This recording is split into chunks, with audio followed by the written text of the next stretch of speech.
you are, your background, what your experience is, and also to kind of show you how I got into LinkedIn and the benefits of it as well. So Fraser, that's a fantastic job. So you're very much on the way to. Wait, we've got Kenny. We can see him. Wow. We're rocking on gas. We're getting there now. Which actually that brings us into a nice little introduction, Kenny. So yeah, tell us about what you do, your background. I've got about 31 years motor trade experience. Served my time as a spray painter. Worked for big companies all my life until about 4 years ago, and I decided to take the jump and go myself. And it's kind of spirals through going myself till I went in conjunction with a camper van company. We do camper van conversions, so I do a lot of work for them, and the two of us work together. So are you working for yourself at the moment then? Yeah. I've just opened a bigger body shop. I've just expanded there in the last 10-12 weeks.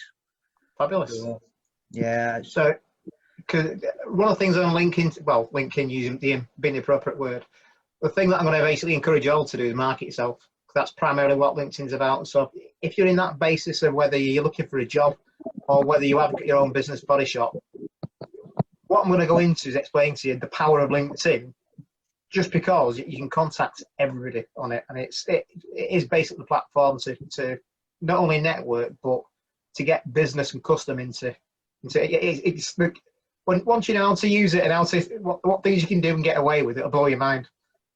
Because I absolutely spank the living daylights of it. I don't pay for it, but it's just got loads of benefits out of it. Jamie, come on, tell us about what you do. I own a body shop. I've done since about 2000. It's not my main business anymore. I also own a factor and a sort of a custom paints manufacturer type business, all small scale sort of stuff. So yeah, I've been in and around paint for about 20 years now. Yeah. That's it. I was just going to do, just before I continue as well, do you mind if I just take all your names as well, just so I know who you all are, and then, because it'll benefit you when you all join LinkedIn. So I know we've got Kenny Bowman down there.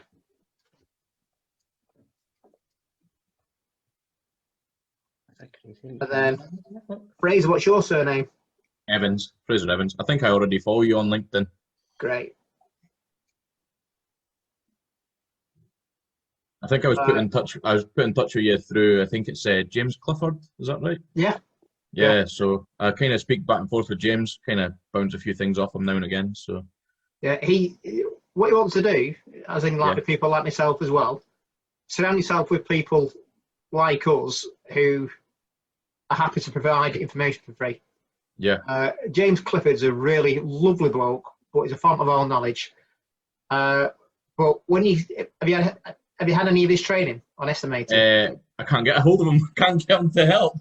Yeah. He's just always so busy, and because I'm up in Scotland, yeah, I think he struggles with that a little bit. Obviously, coming across the borders because he's got a lot going on down south. I feel. So. Do you know Martin Shields then up in Scotland? I don't yet. No. Oh, do you know Bob McLaren? I know. I've heard of Bob McLaren. I know of Bob McLaren. Yeah, everybody knows Bob McLaren. Well, Bob's one of my mates. Yeah. And again, he shares a lot of the same philosophy as me. He's into something different altogether now. Yeah. I think he's doing machining or something like that, or aviation. Yeah, but I took him out for a meal before COVID. Went out for an Indian because he was staying somewhere near me. Mm-hmm. Bob is a character. It's I do stuff where I can literally make insurance companies cry. I terrify the living daylights out of them. Bob makes me look like a pussycat. He does. Yeah, I mean, it's like we're bouncing some stuff around last year, and he was saying like, "This is what I'm up to, what I'm doing." I'm like, "Right, keep me informed." So anytime there's any developments with this court case going through, he's saying, "This is what we're up to. This is what we're doing. This is what we're doing." If any of you think you can't spank an insurance company, speak to Bob. Okay. I think he was up to something like his overall charges on something were up to something like 60 grand. Wow. He'd not even repaired the car. Oh my god! And I was like, he was giving me a masterclass in it, and I was like, that's just fucking ridiculous. But he was like, no, I'm suing him, doing it. Wow! And I was on the phone to an engineer today over £3 removing refit on an aerial that they wouldn't give me. Yeah. In different training I provide. Yeah. Jamie, what's your surname? Sharp. Sharp. Shut up. Sharp. Sharp. How are you spelling that? It's like a sharp knife. So, Sharp, I thought you said shut up. No. That's what I'm like, what? So, Jamie Sharp Yeah, it's with an E in the end. with an E. Cool. Okay. Malcolm? Waltham. So, well to meet you. If you can just do the same as well, just to kind of gives an idea in terms of your background and what you're doing. Oh, me? Yeah, go on. Oh, I thought you were chatting to somebody else. No, just you. Oh, No, I pretty much the same. I grew up doing bodywork from my oil boy, and went to tech and done it. Worked in the garage for 14 years, as well as doing it at home in the evenings, and then started up on my own. I take it you're in Northern Ireland. Eh? I take it you're in Northern Ireland, are you? Northern Your Ireland, accent. gives it away, doesn't Well, I thought you're from Burnley, like Sonny. it? Burnley. Real. It's just that I've got. Do you know Jonathan McCowan? Have I asked you that before? So, do you know Jonathan McCowan at Crash Services? I think I've been chatting to him on the phone, but I couldn't say I would actually know him. Yeah. Yeah. So, but you're aware of him. Yeah. No, and Granite Legal Services. No, never. That's one of his companies as well. You say just through. Through So do you know Crash. the Northern Ireland Body Shop Alliance, NEBA? Aye, I do. Yeah. Okay, it's just I work with them as well. You say do consultancy to them, so it's just like I mind seeing you talking in Lisburn about maybe 6-7 years ago. Yeah. Would maybe more even. Yeah. I mind the Body Shop Alliance had a meeting and you were there talking like. yeah. I thought I recognised you actually. Yeah. Yeah. Yeah. I That bet you was say that to everybody. only the smooth talking bastards. But it's like, imagine that for terrifying. So I was doing what you said about starting a new business up. That's what I was doing there. And then next thing, you're getting asked to present at a conference. Just go in front of these few hundred people and just crack on and tell them what you do. All right, okay. That was was good, isn't it? So You yeah. done all right. You done all right though. It was good. No, thank you. No, I appreciate that. 'Cause like I said, it was the first time I presented on a stage. So it was literally just fuck it, go for it. So, Rachel. Hi. So just tell people who you are, what you're doing. I'm Rachel, funny enough. But I'm self-employed. I don't have my own business yet, but that is something I'm aiming for before I'm 25. So I have 3 years. So I'm kind of prepping as much as I physically can, but I'm a painter. If anybody understood any of that, because nobody ever understands me. I did. I'm so glad I'm not going to be the only one that everyone's going, what? Too? Are you from Burnley as well? Yeah.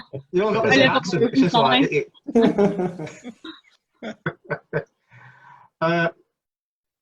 I'm just checking Facebook again. Won't be 2 seconds. Hang on.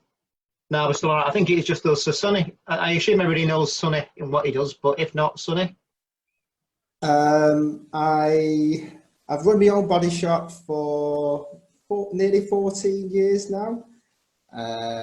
So I'm multi-skilled, so I do everything from MET to panel beating to paintwork, and trying to run the business, marketing, and everything between.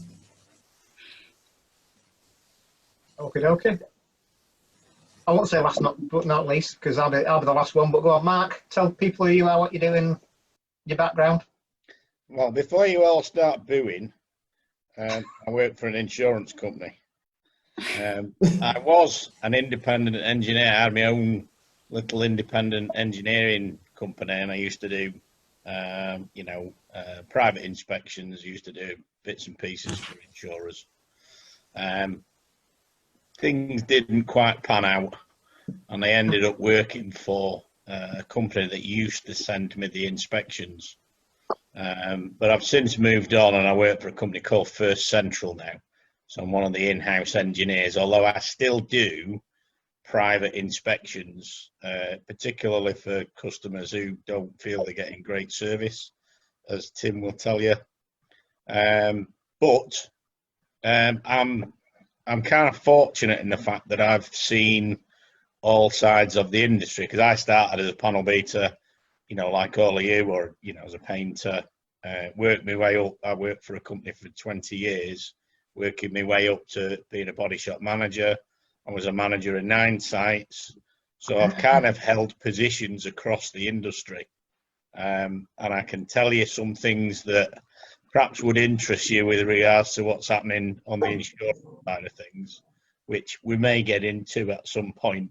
But I'm a bit of an all-rounder, so I know a little bit of what you do, and I know a little bit what insurance companies do, and I know a little bit of what, you know, independent engineers do, and I know a little bit of what Tim does. Well, he won't tell me everything because he keeps it close to his chest. Very clever, let's put it that way. So just to explain to who I am, what I do as well. So I'm sure most of you kind of find out a bit more about me. So my name's Tim Kelly, and the company's Motor Claim Guru. But to kind of link into my background and also explain the relevance of LinkedIn, my background was I used to work as a mechanic, is where I started off from.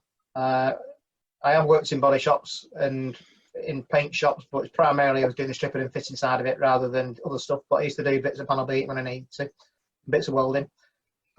Soon realised there wasn't enough money in the trade, so I thought, sack that. So I went into training. I used to teach at night school. I used to work through the daytime in a training centre doing MVQ assessing. So I used to do MVQ assessing on paint, body, mechanical, so anything in the trade basically. Then worked in various insurance companies. Got approached by one of them to work as an independent engineer. Went off as an independent engineer for a few years, which is how I got to know Mark. Whereas when I used to be out as an independent engineer, I was probably not like the normal engineers, because I used to basically put time on jobs. You've missed that, you've missed that, you've missed that.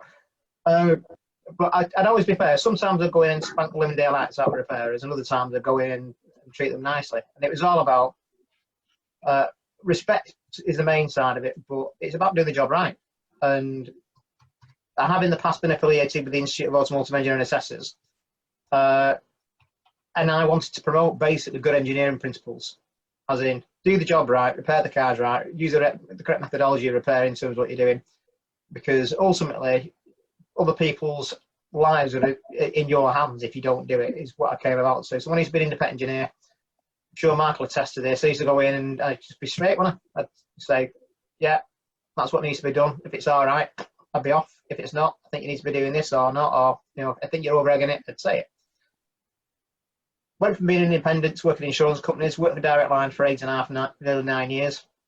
Got made redundant. At that point, I should have left and worked for myself. I got offered a job at Aviva, which I really didn't want in any way, but I ended up doing it. Treated like shit. Worked there 2.5 years, and again, was being made redundant. Now, because I've been through the situation the first time round, and this is where LinkedIn and the relevance of LinkedIn benefits you. I could have quite easily been going into an industry, whereas I'm fairly well known and not many people like me because I'm quite vocal. My chances of probably getting a job for a different insurance company, I probably could have done, but it's limited really in terms of what you can earn. And when I found out I was being made redundant, at that point I thought, I need to plan ahead. So I've got 6 months of being away. I'm going to be, you know, I'm going to be out of a job. I'm going to work for myself this time. I'm going to set up all the things that I need to do before I get to that point. So the first thing I did was I got a LinkedIn account, because what I wanted to do was I had access quite literally to hundreds and hundreds of people in the repair industry with different body shops who I thought might help me in the future, or it might be that I can sell my services to them.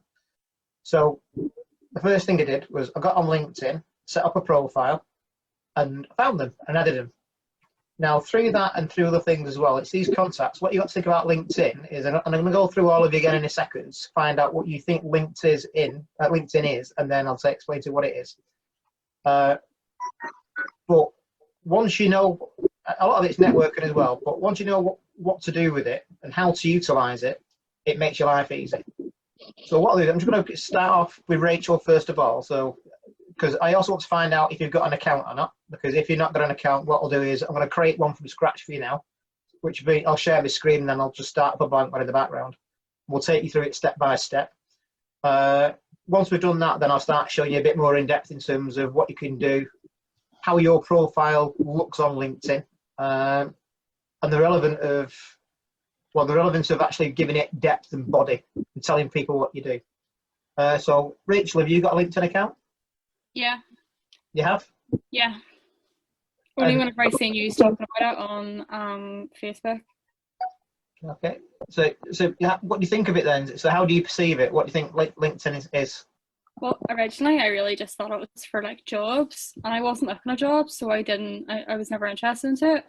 But now that I've really started considering going out my own, I kind of thought it would be a really good way to because it's like a professional Facebook in my mind, and I thought it'd be a really good way to to connect with paint companies and people that I'm gonna need to know whenever I go out my own.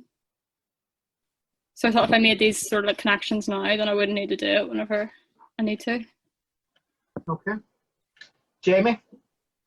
Yeah, I've got a LinkedIn account. I don't ever recall using it. I've definitely got one, and it was just networking. And I'm quite sort of kept myself to myself during my body shop days. So I didn't really sort of feel it had any use or purpose for me, if I'm honest with you. Yeah. But you're about to tell me otherwise, so here I am. But yeah, I've got it. I've just got it up on my other phone here because this is the first time I've logged into it probably for about 10 years, I think. So yeah, yeah, lots of people on there I don't like. I can see.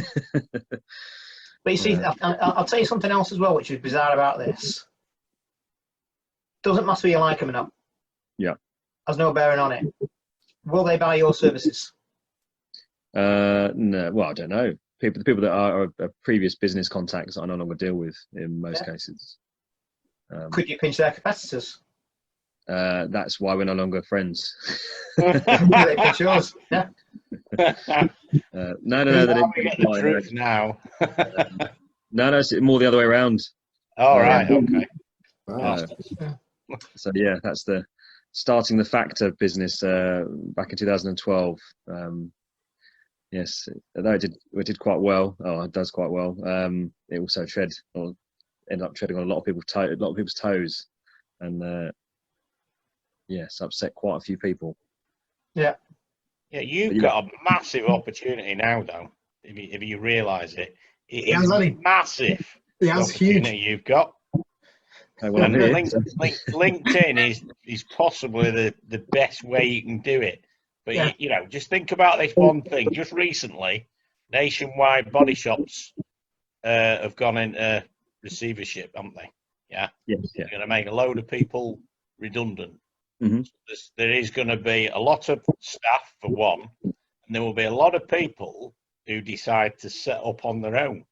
Yeah. Pretty much like Rachel. Yeah. Now they are going to need to buy products from factors. Yeah. You need a presence, don't you? But all of those people will be looking for somebody like you. And if you don't have a presence, you're missing out on a massive opportunity. Yeah. Massive. Stop selling my services before I get there. It's always good. Literally just in the middle of updating it as well. So there we go. It's. I'll go on to the next bit. So your perception of it basically was you didn't think it had any benefit to you at the moment prior to this. Yes, that's correct. Yeah. Yeah, no problem. Right, Fraser. I've got an account. I've known of it for a while. My brother more so because he works in the offshore industry. Yeah. So he kind of told me about it when he first got a job offshore. He said it's kind of like an online CV, pretty much. That was as much information as he gave me. And then a few of my friends in the offshore industry again had said the same. I only just got a LinkedIn account probably the start of this year, maybe the end of last year. And started dibbling about in it, adding a few bits and pieces to it. I've seen obviously some of what you've put up, also some of what Sonny was going on about, and a few other people Like Bob McLaren had kind of been posting a few bits and pieces here and there on Facebook and Instagram before he changed direction. So that was kind of what made me think, okay, LinkedIn maybe got some benefits to me. I need to look into this more. Because I'm not used to Facebook, and I was advertising, publicising on Facebook, and all that is just for your, I don't know how to explain this without being cheeky or anything like that, but Facebook just seems to be for all your keyboard warriors as far as I'm concerned. So I kind of just left that to the side a wee bit and started trying to concentrate on LinkedIn a wee bit more, to sell ourselves, like to kind of publicise, like, we've got a body shop. I also do something similar to one of the other chaps on here. I've got a camper van rental business that I use. So it was more so for trying to go down that route as well. Just kind of doing a bit of everything, kind of advertising who I am as such. I don't even have a clue how it works. I've just been adding stuff and trying to connect with everyone that I could see on it. So, yeah. What happens with LinkedIn is when you start doing, if you don't analyse it, you crack on with it, you actually inadvertently do the right thing. Right, okay. Which is funny about it. Yeah. Just a case of just going on and adding everyone, even if I didn't know them, just add them. Oh, I've got a connection with him, he'll do, just add him. And that's kind of how it kind of spiraled a little bit. And I even found Ben Cardy. I don't know if you guys will be familiar with him. Yeah, Easy Methods. So I was looking for somebody like the eScribe was obviously phenomenal for what we've used from my previous employment, but it's just so expensive. I couldn't afford to implement that in the business. So when I met Ben, Ben was like, look, I'll help you out. Here's 30 days free trial. Try it out. See how you get on. He says, I'm not waiting to try and sell yet. It's going to sell itself. You know what you want. You understand how it works. Go and play with it. So pretty much 3 days into it, I goes, yeah, we need that. You know what I mean? Contact Andrew Marsh as well, who's Ben Cardy's partner. Okay. So when I said to you about surrounding yourself with people who are useful in the industry, who are always willing to help. Yeah. Andrew Marsh is an engineering god.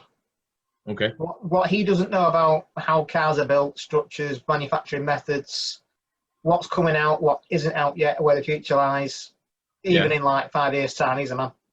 Okay. So again, there's somebody else will be partnering up with doing bits of work with him. I was even telling a funny story, right? So my other business, I know we're deviating a little bit, but after meeting Ben and speaking to him in Blethering, I like their easy methods. Yeah. So I stole their name a wee bit and created Easy Campers for camper hire. And I told him about it, and he was like, "That's phenomenal, eh?" I just liked the approach, like how you went onto the method, you clicked it, it was done, and you printed it off, you handed it to the tech, and everything was there. It was so self-explanatory. It's miles better than eScribe, miles better. Also, if you actually get eScribe and you get Easy Methods together, when you compare them, you'll find on certain manufacturers that Easy Methods has got more information on it. Yeah, I did find that, yeah. You'll find the stuff missing on eScribe when you compare it. Mm-hmm. Kenny, have you got a LinkedIn account? I have, yeah. I have, but I've not been on it in years.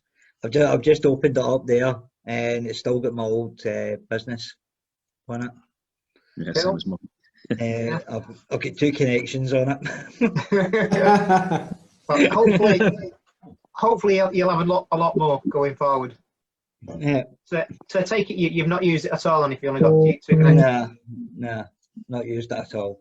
Okay, and have you ever gone around the different bits of it, trying to find stuff on it, or? Not really. No, I was doing a lot of advertising on Facebook, so I was for a while there. With my old business, but this new business, we've not done any kind of social media drive as yet. We're only 12 weeks open, so this is probably the right time to start kind of pushing things and trying to kind of push the business a wee bit, expand it and open it up. Well, LinkedIn's like one little tiny bit of what you need to be doing. Mm-hmm. And it's still a lot, and I can show you other stuff as well. I can show you the ways of how I do my social media. So it might even be that I do a different session on social media for you all as well, because it's something that I'm fairly adept at. And it's the thing is, what you want to do is, I give Rachel some coaching the other day, going through different questions, and what you want to do is work out what you can do for free without using all your time. Because if you can do marketing that you're not paying money for, that's effective, then Well, the gains are crazy. Yeah. Now, it's definitely the way, something. It's definitely, it's more like as Rachel said, it's more of a professional Facebook to me. That's what it came across as. I'm going to show you different bits of it that will blow your mind. Okay. In fact, to show you successful marketing without spending any money. Where's it gone? Yeah. So last month,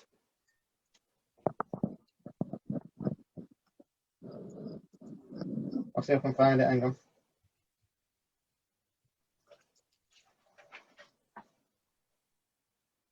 So I was waiting when you try to find something.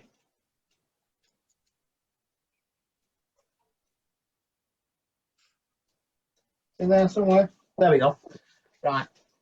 So last month, the autocar. So I got that in there. It's a 2-page spread, yeah? If I'd have paid for advertising for that, how much would you reckon it'd cost? Probably about £1,000 upwards. 20K. About 5k. Yeah, it'd be a lot more, probably about £5,000 or something.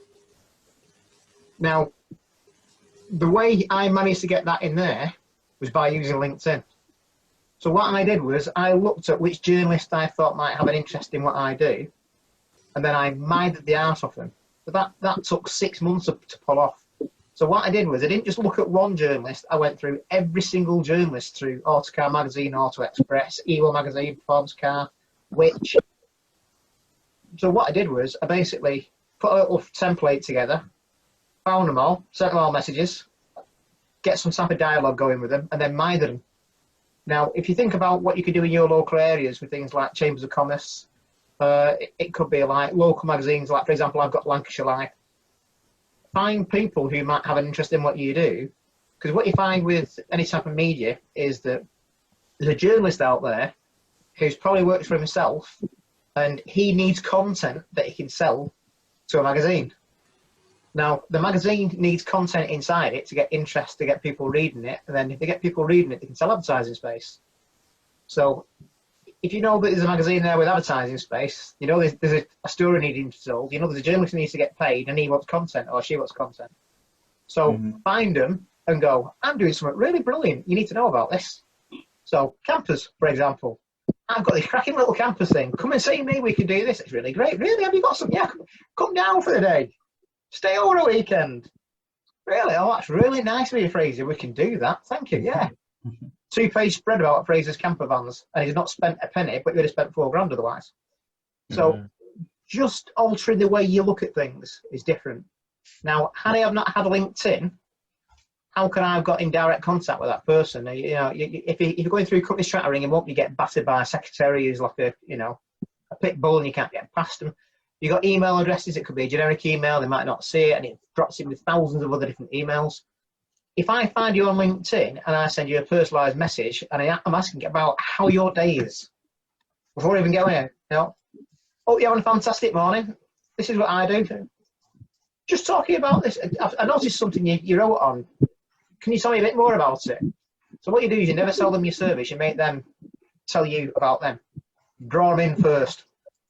Yeah, no, really? Yeah, right, that's great. Yeah, can I tell you about what I do? Okay. So just dropping down to Malcolm. So Malcolm, have you got a LinkedIn account? Yeah. I don't know, years as well, but never really used it. I did play with it a wee bit at the start, and I found it a wee bit. It was better than Facebook, and as much as you could find out a wee bit of information, and it was all more to the point. But I just found it a bit of a faff to get through, and plus you've all the different things. You've Instagram, Facebook. You sort of, it's just a hassle to get through them all. Like. Yeah, get over face with it. But I seen it once you get into some of the groups on it. Like there was good technical chat on some of them compared to Facebook, where there's a pile of crap. So there is. You might learn 2 things maybe out of reading for about 10 minutes, but you know, I haven't been on it since then.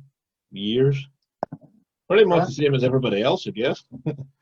Well, well, the thing is, and this is what you'll notice. If you notice so far from what you've all said, you're all saying similar things.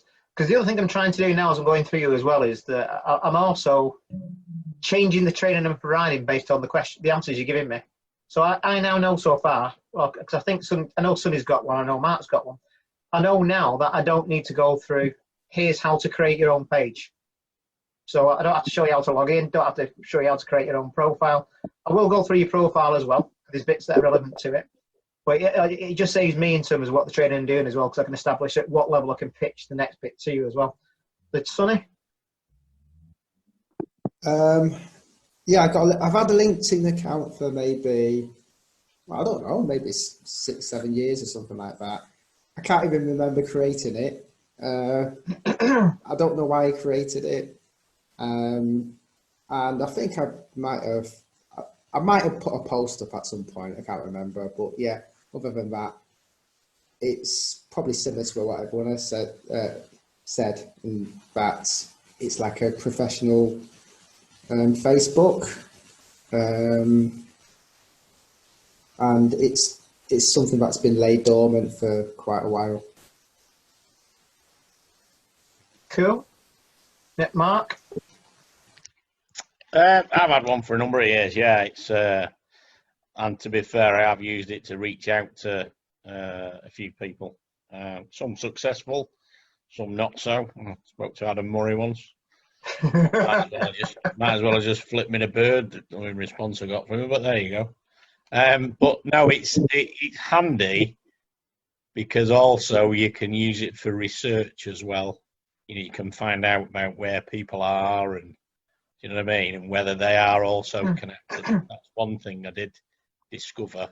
You can sort of get a connection from a connection, and you can also get somebody to introduce people by connecting.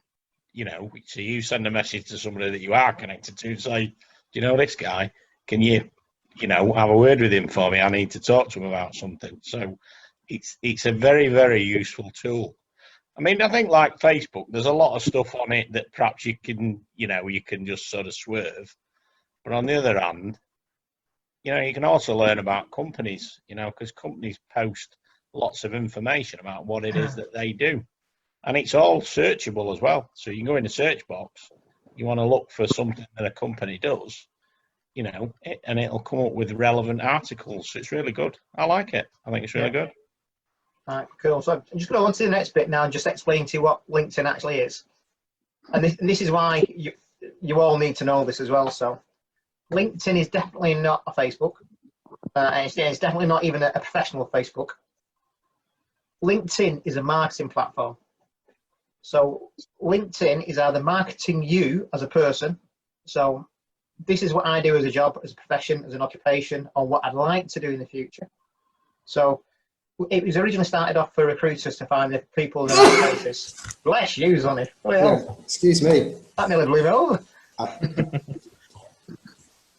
And it was designed for recruiters to find the people they wanted to put in places. Now, from that little kind of seed, it grew into lots of different things. So what you then got is, you've got people looking for jobs, and recruiters going, I'm trying to find somebody looking for a job, let's try and find somewhere. Well, you then need businesses who've got vacancies. So on the one hand, you've got people who need jobs. On the other side, you've got businesses that need people. So on these two different things, then you've got these two different industries, then this tool's bringing people together. So whether you're just looking for a job, or whether it is you are a business and you're trying to sell your services, the way you present yourself is really, really, really important. Because some of the stuff I see on LinkedIn, I just look at it and go, oh, for God's sake, they're not even grasping how they appear. Now, I said the other day I was giving Rachel some coaching. So I might even drop Rachel straight in it and get her to tell the story that I told her the other day. Well, This is how you learn, because that way I can test the retention of what I told you. So do you know I was telling you about the analogy about how would I notice you if you're in a room with 10,000 people? Yeah, okay, I remember it. Okay. So can you remember all of it? Most of it? Yeah, okay. So I'll get Rachel to do this now. And this is what LinkedIn is. Okay. So go on, Rachel, over to you. So if you're standing in a room of 10,000 people and you lift your hands up and shout, are you going to see me? No. Yes. For a Is it? second, only for a second, like. No, all Well, of it. if you're the Are only you, one are that's you doing going to it, know where yeah. I am? Sorry. If you're the only one that's doing it, yeah, you are going to see you. So I want all of you to participate. So don't just stare at the screen. So you need to give Rachel some feedback, otherwise you won't know. Right. That includes you, Sonny. Yeah, I mean, if you're in a room of 1,000 people and you jump up and wave your arms, yeah, I'll see you. Would you be able to find me? So Find imagine you. it 10, No. yeah, imagine it 10,000 people. So you got a sea of people, and all you see Rachel's go, woo! Would you see her? No, you wouldn't. You might hear her, mightn't you? Mm-hmm. Yeah, but you'd be like, what? Go on, Rachel. And then if I stand in the same position and I'm standing and I'm shouting once for like a second every, like, say 10 minutes or so, are you going to find me? No. Oh. You'd have an area to look at. Well, if I'm standing on a platform with a banner and everything screaming that it's me for a second, are you going to know where I am? Yeah, if you're on a platform higher than everyone else. Are you going to be able to find me? 10,000 people. It's a big sea of people. Should be able to see you. Should be. And If you're on then a platform, then you should be higher than everyone. if I'm in the same place on a platform and I'm shouting and I'm doing the same and I'm doing it every 10 minutes, then are you going to be able to find me? Sooner or later, yeah. Yeah. And then if you know where I am, I'm still in the same place and I take away, say, the platform and the banners and I shout every 15 minutes, are you still going to know where I am? Probably not. Would you be able to look in the same place to where she was, though? Yeah. You'll be able to find. You'll know the location, won't Yeah. you? And then I can't remember the last one, to be honest with you. Oh no, I don't know. I don't know the rest of it. So then basically imagine then, you're literally not there, but all you've got is something in the middle of the room shouting every day from the same place. You get familiar with where something is, don't you? Mm-hmm. Now, all of that is marketing. So what you've got to do, first of all, is you've got to attract attention. Now, what you've got then is there's no point attracting attention to yourself if you don't continue to attract attention to yourself. Because I might go, I'm over here, and you go, oh, no, he's over there. Hi, Tim, you all right? Yeah, I'm all right, okay. And then nothing. So with LinkedIn and with any other type of marketing, you need interaction. You need people to interact with you. You need to put yourself out there, and you need them to find you and interact with them. Make yourself somebody relevant to them. Make yourself somebody who wants to find out about you. And if they don't want to find out about you, tell them anyhow, because they might not know they need you yet.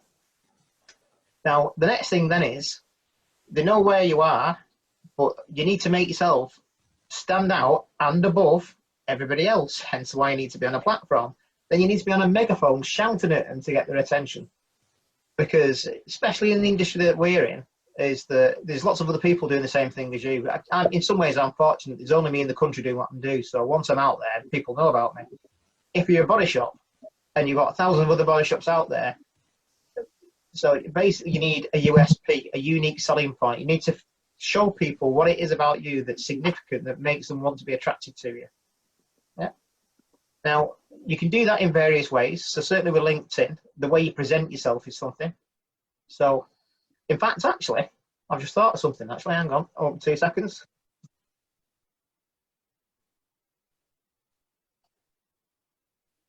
We have an example. So what I'll do is I'll just screen share. So I'm going to jump on Sonny Yip's LinkedIn profile. Let's use him as an example.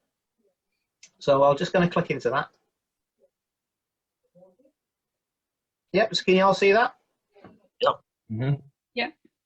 What a handsome dude. Yeah. But Top Gun, was it? say again. Was he in Top Gun? With the aviators in it? I just look better hidden behind shades. That's what it is. You look better hidden behind a spray mask, mate. Behind a welding mask. It's getting worse. He's proper getting Now, if you look at Sonny's profile there, I still reckon I could improve it, but does it tell you about what he does? Yeah. Yeah. Give you a fairly good idea. Okay. Now, so you can see that he's doing car body repairs, resprays, customs, auto spray, accident damage, colour coding, resprays. Okay. So it's showing who he is, and he even looks presentable, doesn't he? I mean, I do a comparison from what he looks now to what he's like in the picture there. He looks presentable, doesn't he? So, is he somebody you'd want to do business with? I would.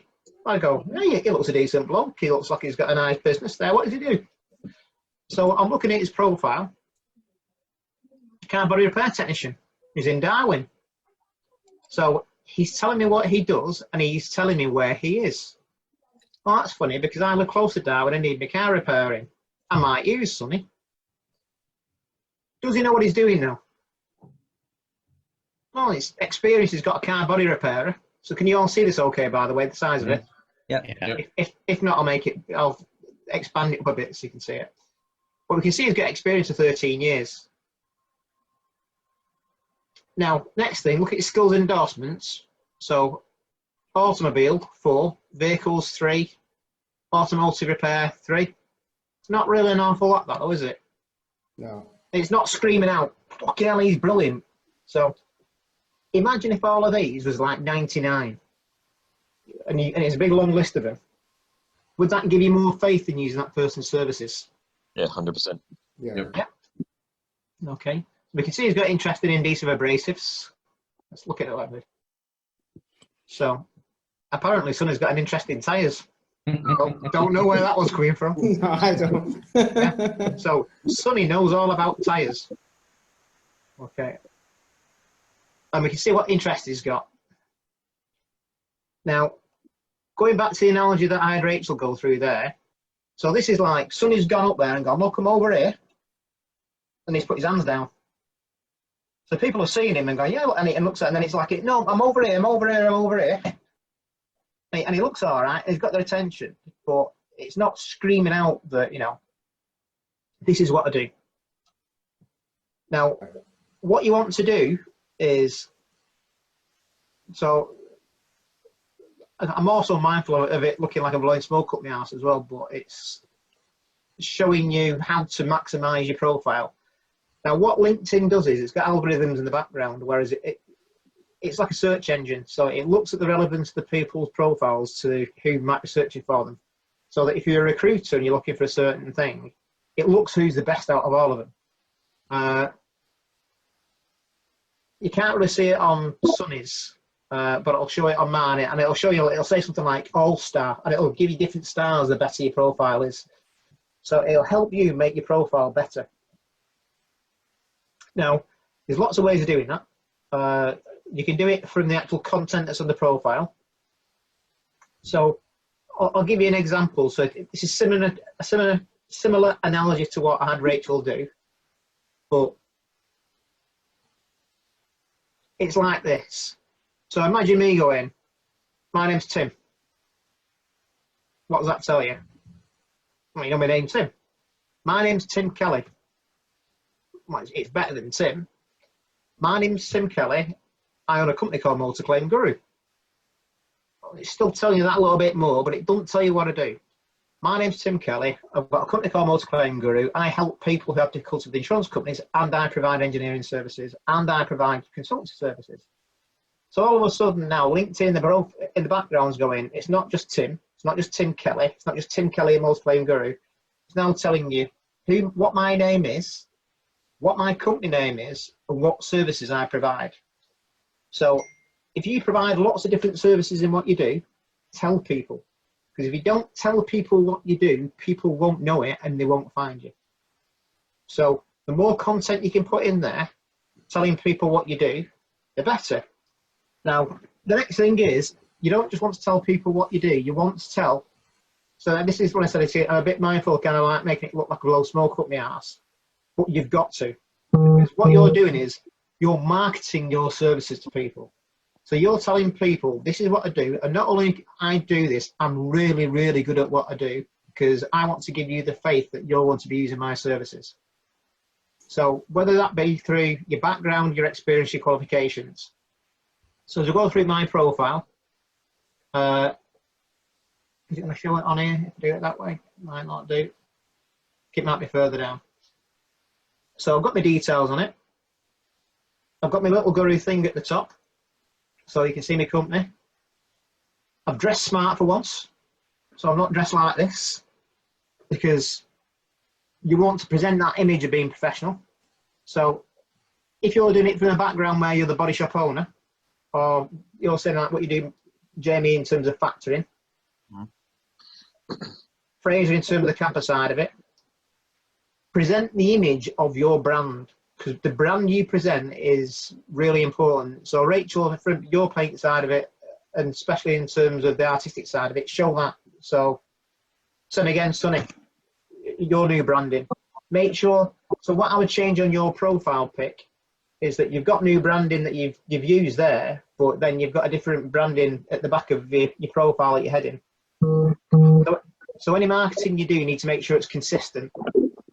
So right across, so whether it be through your LinkedIn profile, your Twitter profile, Facebook, whether it's on your stationery. So you want to make sure that whatever marketing you've got is consistent. So I'll give you an example. Yeah. So this is my old branding. Yeah. So if any of you want a leaflet, you can have some, because I've got fucking loads of them. And again, I've got like business cards. Now the business cards I've got are my old branding, so I need to get new ones. You need to present the right image to people, and LinkedIn's a good platform to do that. Now, I've got lots of different things that I do, but if you notice going down, I keep forgetting you can't see my finger. If you look into me faces underneath it, you can see my qualifications. So my post nominals, not as relevant in what you're doing with painting side of it, though it still gives people confidence if you're qualified. But say, for example, you were looking for a job and you were using LinkedIn, not in the capacity I'm showing it to you, but just to promote yourself looking for a vacancy.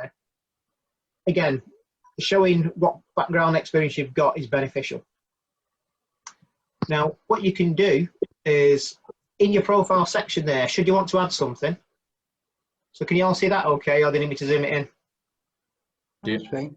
Yeah, I'll tell you. I'll just.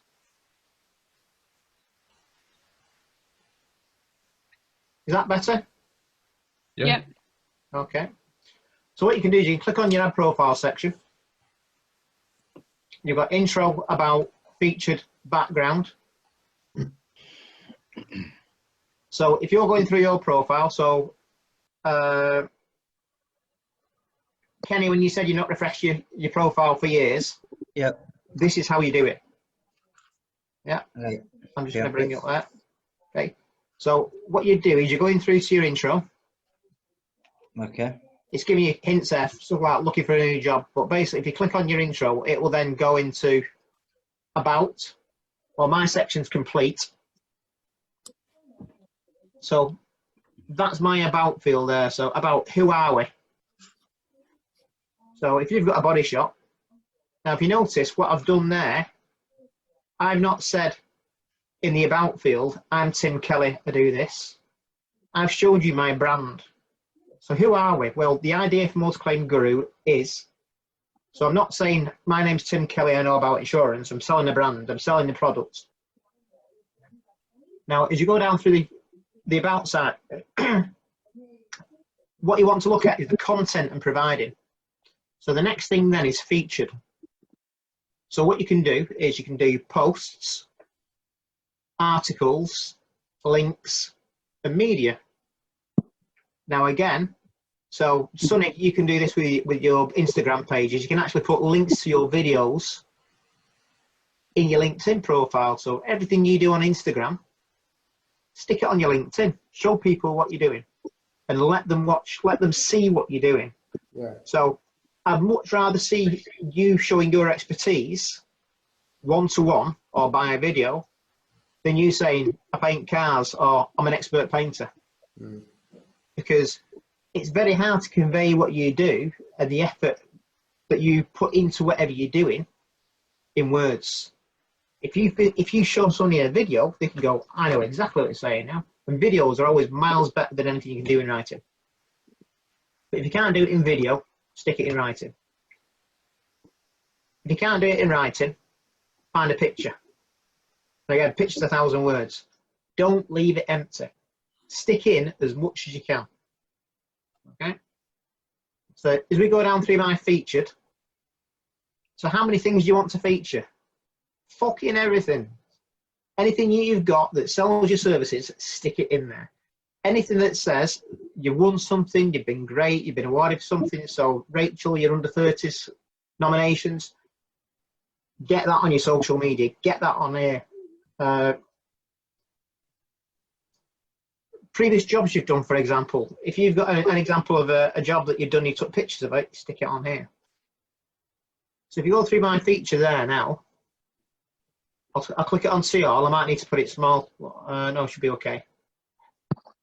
Now, I could just put one thing down on it, but I've not. So what I've done is I've got my recent stuff where I've been in Autocar magazine. Then what I then do is where I do writing for Body Shop magazine, what I'll do is I'll convert the page into a PDF, and then I'll upload the PDFs from what articles I write every month. So certainly all of you are on this LinkedIn training at the moment now. Read the secrets of social media that I posted on there, and if you've not got it, I can send it as a PDF as well. That's a very condensed version of something else I can teach you, but also what I've learned myself. If you're looking through what I've done, you can see I'm telling you lots of different things that I do, and lots of different areas where I've got expertise in.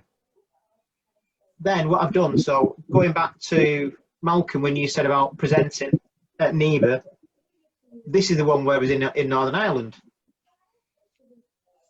So I'm just see if you can see in the pictures in the background on it. Might not be able to.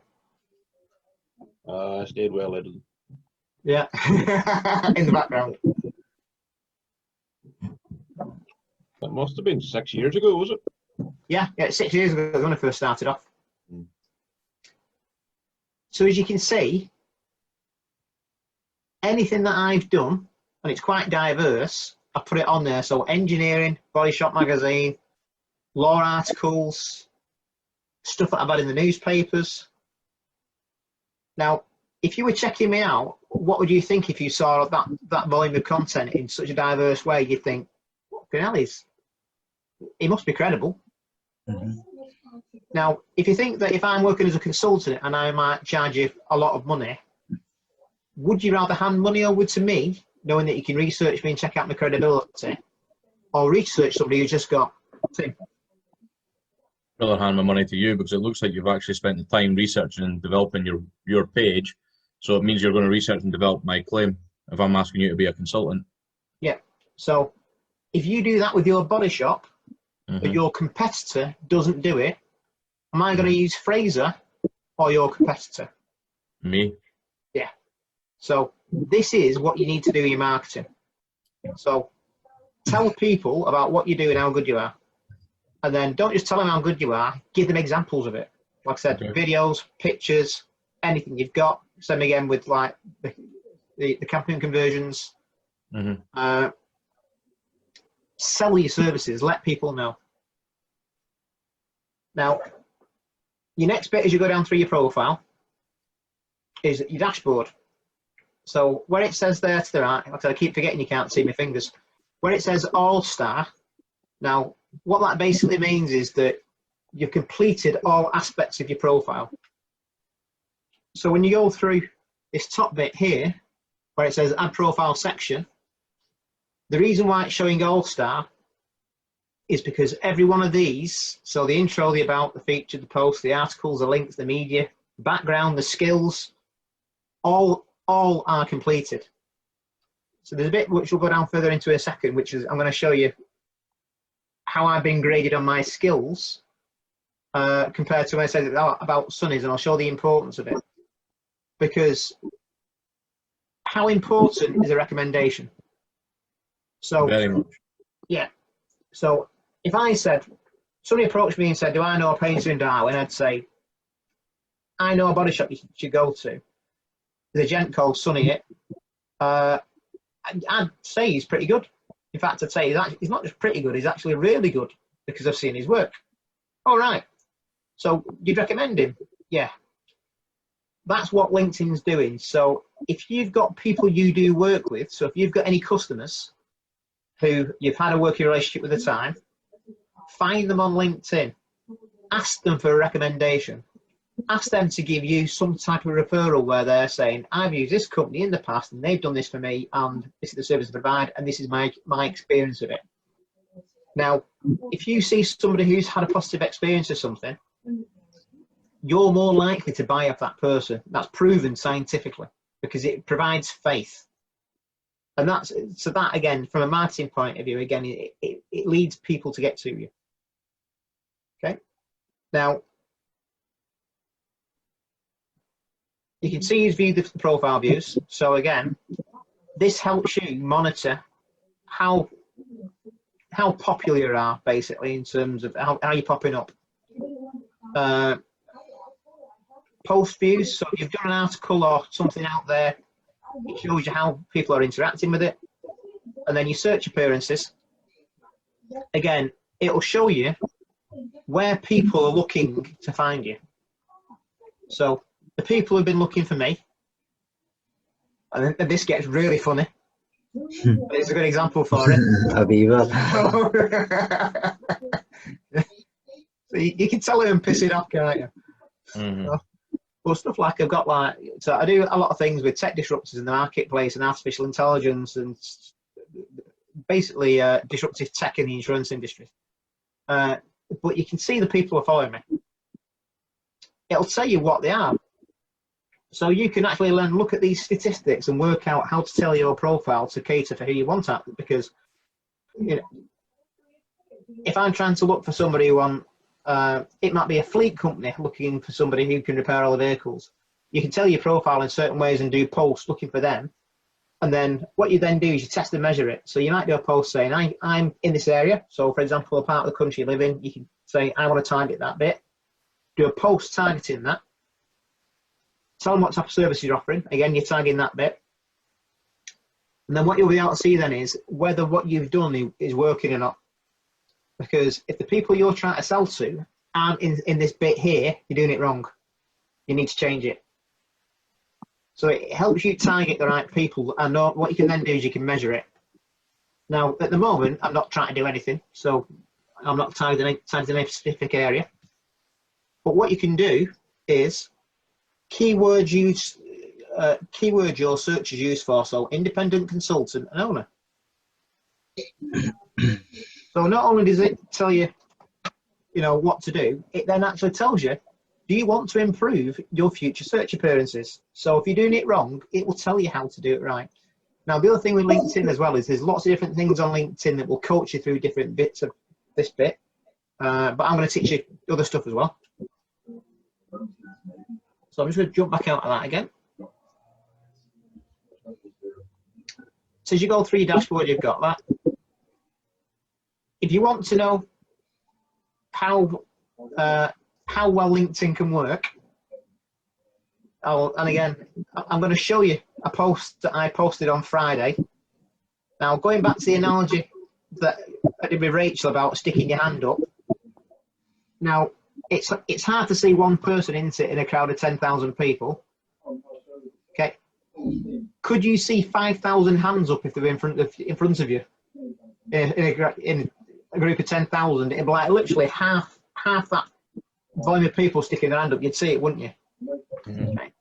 So that's what happens when you post. So the more views you get on a post, that's people who are basically going, I've read that post. You're getting their attention.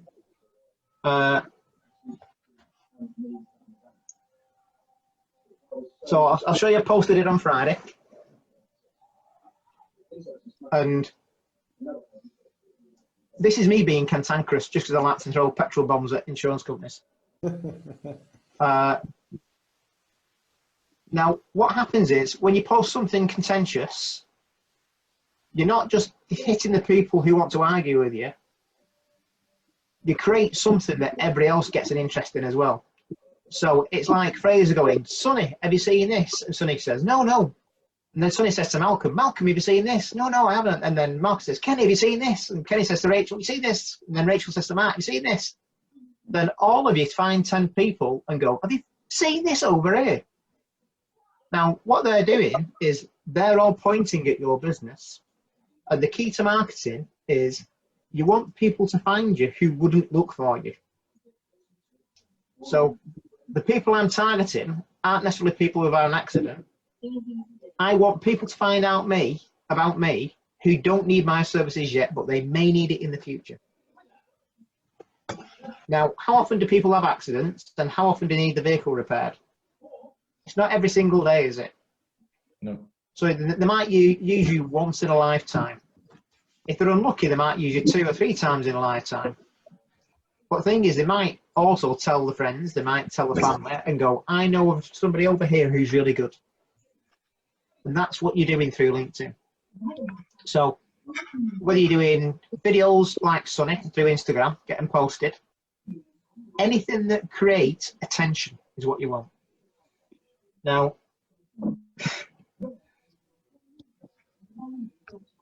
oh, it's not playing. Come on.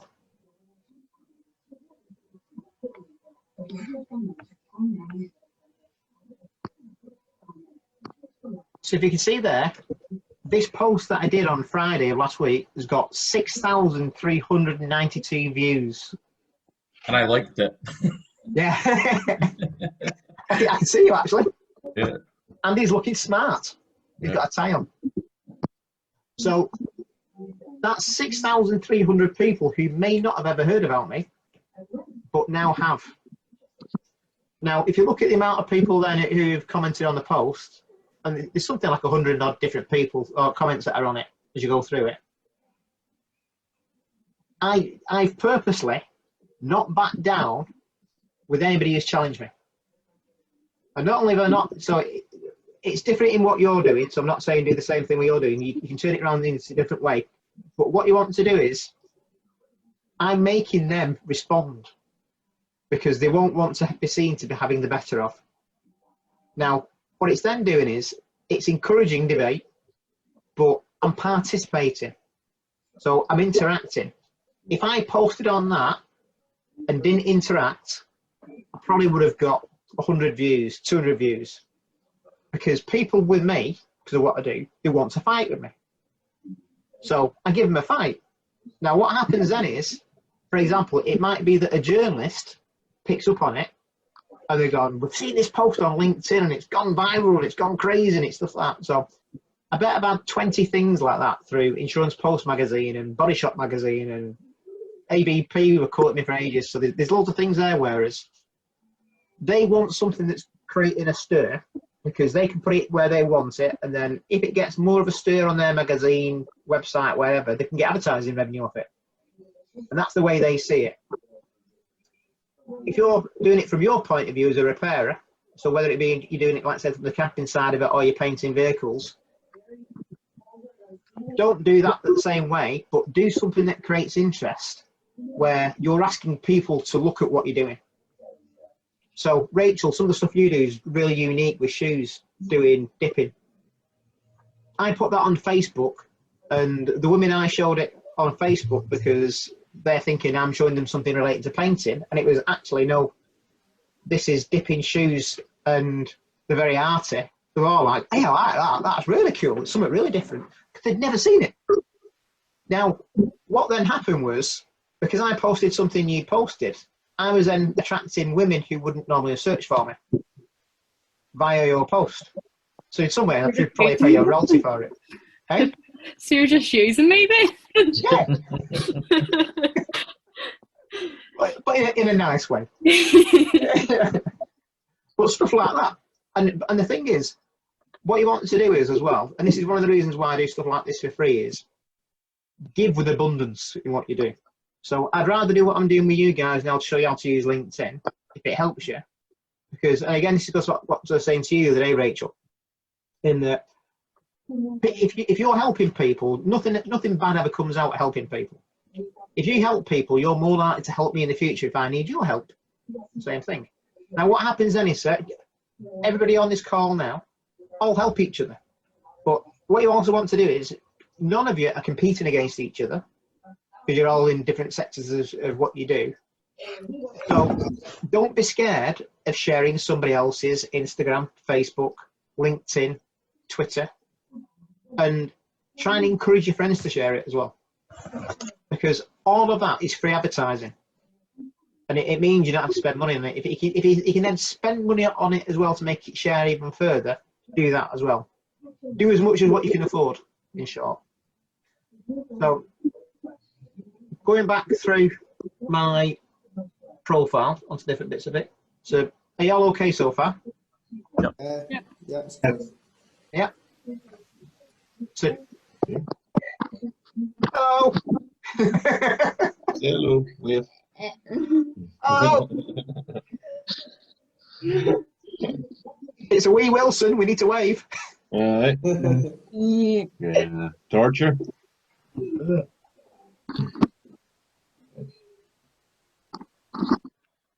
So I'll be mindful of my language.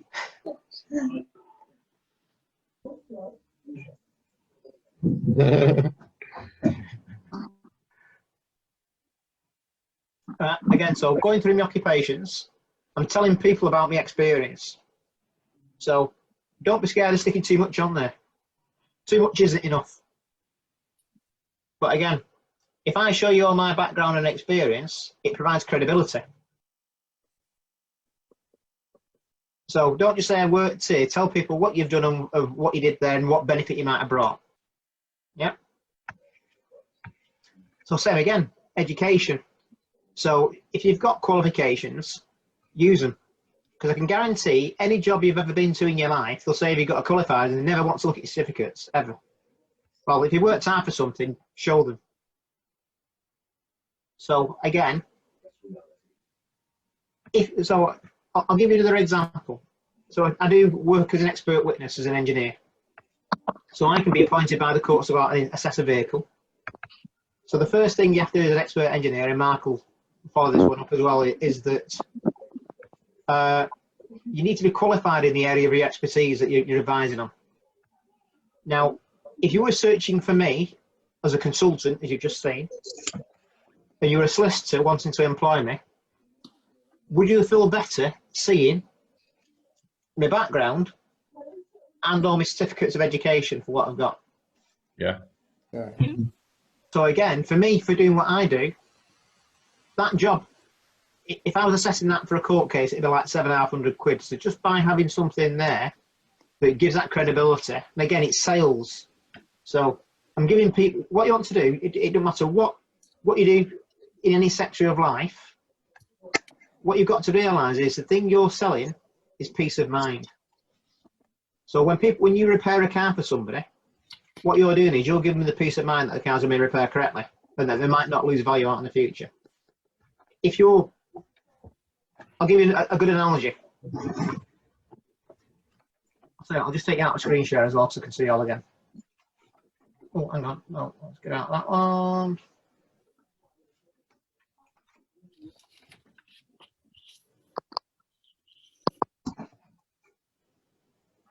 Right, so I'll put you all back where I can see all again now. Okay, so I'm going to give you an analogy, which is one of the ones that I've been given by my business coach. You're in your house, you need to do some DIY, and you go to do something and you realise you've not got the drill that you need, the drill bit, okay? So you go to B&Q, and you know nothing about DIY, and you go, have you got a 6mm drill? And you go, yeah, no problem. So at that point, do you know what drill you want? You know the size. So you drill into concrete, into steel, into wood. Could be different, couldn't it? So you speak to somebody and go, they ask you the question. They ascertain what you want. Now, you've got to realise now, so from, say for example, this is a salesperson in B&Q, this is what the salesperson is doing for you. And why, and the end is, it is basically they're selling peace of mind. And don't tell me off, Rachel, if the next bit might sound sexist at the end of it, so, so I'll twist it around for you instead. Yeah, I really wouldn't worry about it. Because it was an analogy I was told. So basically, when you go to get the drill, you get the drill. So what do you do with that drill? So any of you pipe up anything you want. Fraser's laughing, so you might have heard it before. So go on. Use it. Yeah. So what do you do with it? You drill. Yeah. So Use it. So what does it make? Hole. Okay. So if I've gone to B&Q and I got a drill, have you sold me a hole? No. Okay. Right. So what you Got sold me? the ability to make holes. We're getting somewhere. Okay. But what's a hole for? I don't know, put up a shelf. Oh, that's a good one. So what you've done is you've not sold me a drill. You've sold me the potential to put up a shelf, haven't you? Yeah. Okay. Why do I need a shelf? Put stuff on. Somewhere to put your drill. Very good. Okay, so now we're getting somewhere now, aren't we? We're getting inside. So Yeah. you've not just sold me a drill bit, you've sold me something I can put stuff on. Okay. Why would I need to put stuff on a shelf? So it's not on the floor. Yeah, exactly. So what you've actually done when I've gone to B&Q and you've sold me a drill bit is, what would happen if I put stuff on your floor, Rachel? Or how would you feel if your boyfriend walked in and the place was like a dump, there's shit everywhere? I tell him to fuck off. Yeah. So what you've done is, by selling me that drill, you've not just sold me the drill, you've sold me the hole that the drill makes, but you've not sold me the hole the drill makes, you've helped me put a raw plug in it, which helped me put a shelf in it. But what you've also then done is, you've allowed me to put books on the shelf that cleared the floor, that stopped me getting grief off Rachel. Okay? So what you've done is, you've sold peace of mind. So you've sorted something else out for somebody where you took the stress away. So it don't matter what you do in business, that's what you're selling. You're not selling your products. You're not selling paint in a car. You're not selling the services I provide or engineering services like, for example, what Mark does or a camper. You're selling somebody a peace of mind. And that's the most important thing you need to grab on with selling. And certainly through LinkedIn. Because anybody who sees your profile, that's what you want to give them. Just going to jump back into screen share again. What was sexist about that? I was just going to twist the end of it, just saying like it stops you getting grief off your missus, is what I was going to say. But girls are a pain in the arse, so it's alright. Just with you being the only lady on here, you see. Hang on. Right. So do you remember when I said to you about skills and endorsements? And people saying, yes, you know what you're talking about. Yeah. So, not picking on you, Sonny, but I have. So, say for example, on Sonny's it showed that he had 4 endorsements on automotive, and I've got 99. If you were buying either of our services, which would you have more faith in? Yours, Tim. Yeah. So, in the same way, when you got on your own profiles, ask people to endorse you. Because again, going back to that referral thing, the more people have confidence in what services you provide, then it will help sell to other people. So certainly if you're doing unique stuff, things like key recommendations. The benefit you've got with LinkedIn is that you can see the real people. So there's stuff where you can do that on TripAdvisor and Trustpilot and stuff like that, where you can quite easily do you can do fake reviews and stuff. If you've got people who in your circle of friends or circle of contacts, and they provide you with recommendations, again, if it's somebody buying your services, it helps you lift yourself above other people in your industry. So again, so going back to the very start of it, imagine now you've got that sea of people, 10,000 people. You've not only just raised a platform about what you do, and you've told them what you do, you've got other people there pointing at you, going, he's fucking ace, she's fucking ace over here, look at what they do.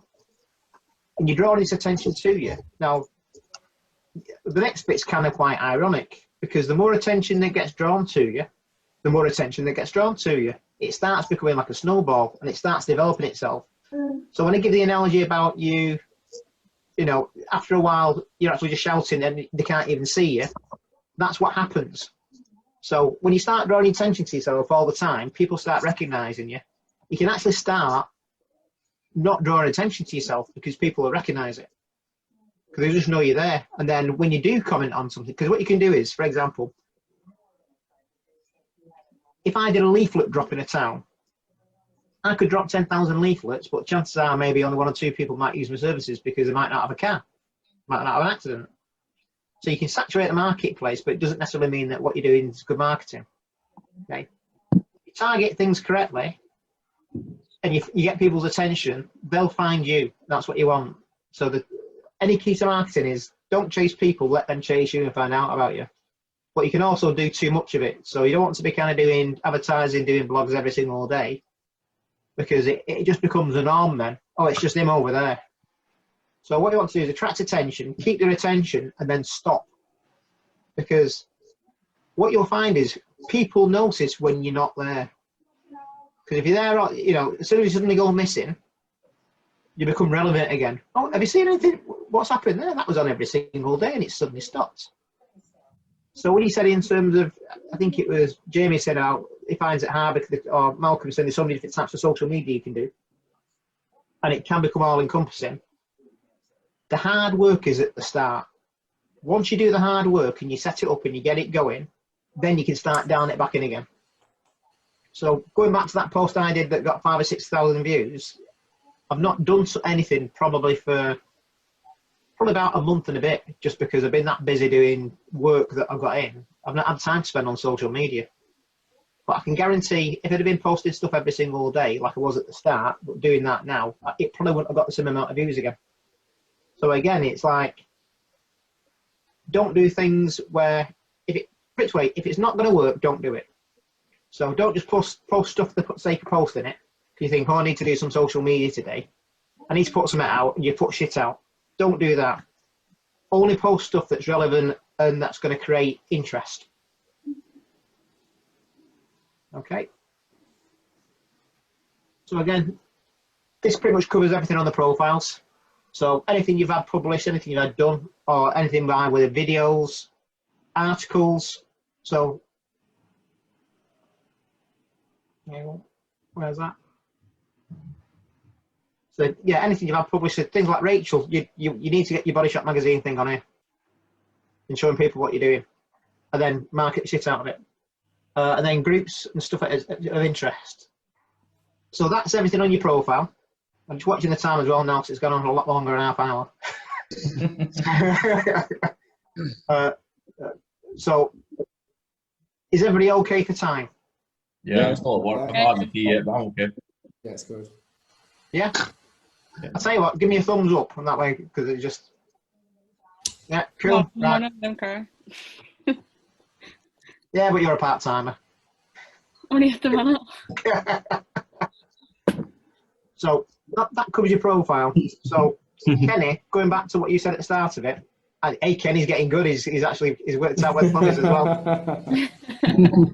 The man's on fire. He's got the social media linked.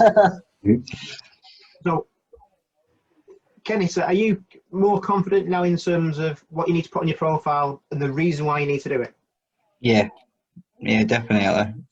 Yeah. I need to update it and kind of start kind of spreading my wings, as I say. Yeah. Definitely. It's different. See the layout you've got there on your laptop. It's different to like I just look at it usually on my phone, and it looks totally different. Yeah. As well. Just when you're clicking on things there, I'm saying that, but it's not on my phone, you know. So I probably need to go on a laptop and do it. Yeah, it's much better on a computer than it is on your phone. Yeah, definitely. you can still do stuff on your phone. Yeah. But it is better to do it on here, without a doubt. Yep. So the next thing I want to show you as well, to go back to all of you and get into it. So I'll just.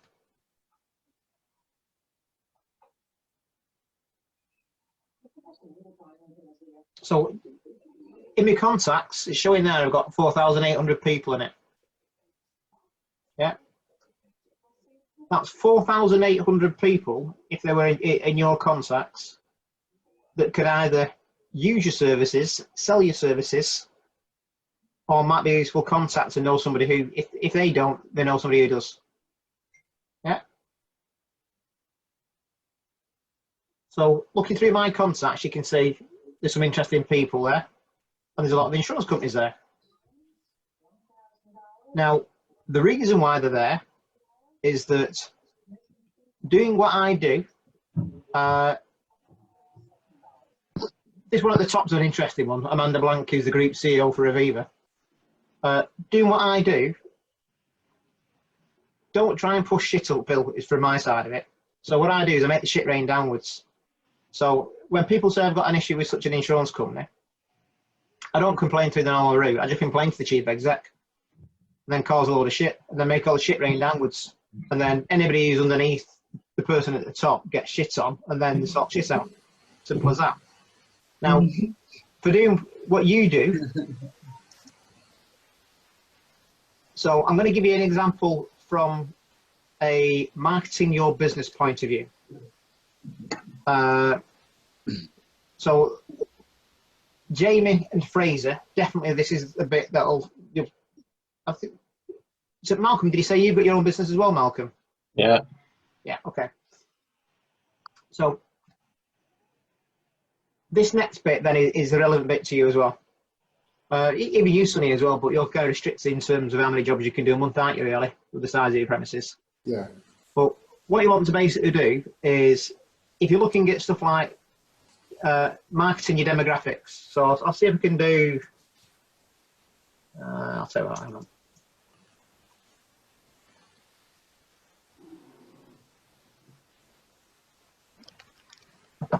So I live in Lancashire.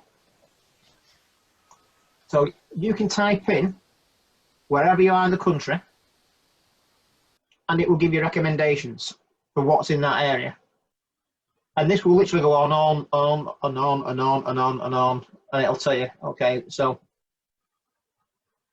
for me typing in Lancashire, it's showing 391,138 results. That's a lot of stuff there. Now what we can do is we can narrow this down. So on the top bar, we've got people, jobs. So say, for example, you're not selling your services and you're actually looking for a job. You can click on a job and look in Lancashire. You can look at events. We've also got more. When you click on more, it brings down content. So you can search for people posting for things about Lancashire. You can also click on companies.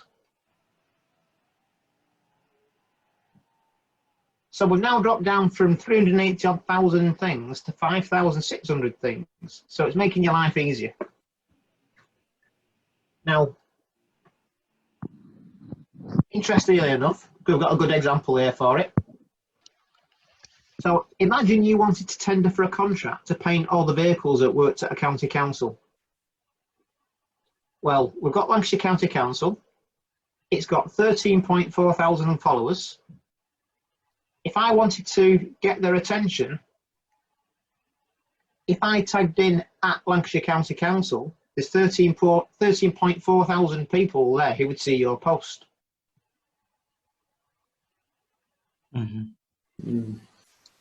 This is why LinkedIn's powerful.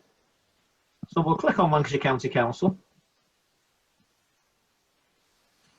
I've got 2 people who work there, so Neil and one other. It also says, see all of the 5,143 employees on LinkedIn. Let's have a look. And this is completely ad hoc. I've not, researched anything this for it. So we can go to that county council there, Chief Exec Officer and Director of Resources at Lancashire County Council. So there's a person who looks at what resources the council needs. Do we think we need to become Angie's best friend? Yep. Yes. Anywhere you are in the country, don't matter what you do, this is how you find the people you need to speak to. Hi Angie, I repair vehicles. Who's your current provider? I will guarantee. Now what you want to do is ask questions you don't know the answer to. What do you mean, dude? Who's our provider? Have we got a provider? Who repairs that? I don't know. We can provide you a service where we look after and maintain all of your vehicles. So we'll get them in, we'll service them. If you see any damage on them, we'll repair them. We'll do everything you need. Sounds rather good, Tim. I like that. Yeah. So, and we can, you know, we can even provide vehicles when they're in, if you want. So your staff aren't inconvenienced. Fantastic. I like some of that. Hang on. So you're not chasing after insurance work. So you're not. Oh, by the way, Angie, we only charge £65 an hour, whereas normally if you went to a dealer it might cost 120 quid. She's the chief exec, she's not going to know. She might send it off to somebody in the procurement side of it and go, is that reasonable rate? Well, yeah, we get charged £60. Yeah, well, you can use them. So when people say there's no money in repairing cars, the industry is dying and all this lot, and you might have seen some stuff I've been doing on Twitter recently, whereas I've been ripping shit out of somebody. It's because they're running the businesses wrong. Avoid insurance work, get private paying work, or work with companies and businesses that you want to work with that will pay you for your services and you can make a profit out of. Because if you're in business and you're not making a profit, you're not in business. Simple as that. So find companies that you can utilise. So let's see what else we've got on there.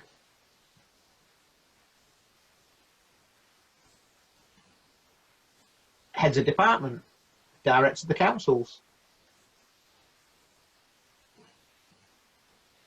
Executive Director of Growth, Environment, Transport and Community Services. Wonder how many minibuses they've got. Resources, Estates and Facilities Manager. So I take it you're getting the gist. Yeah. Yep. Let's try something else then.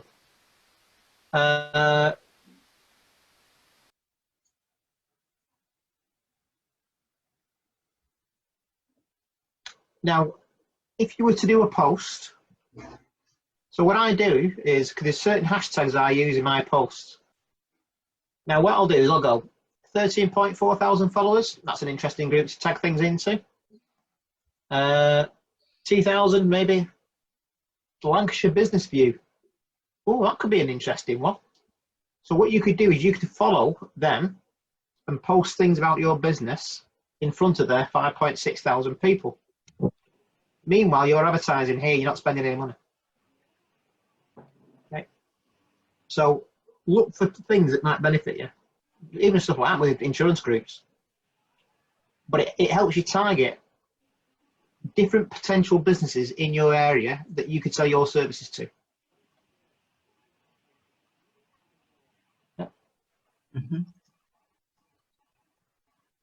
So another one. So this is an interesting one.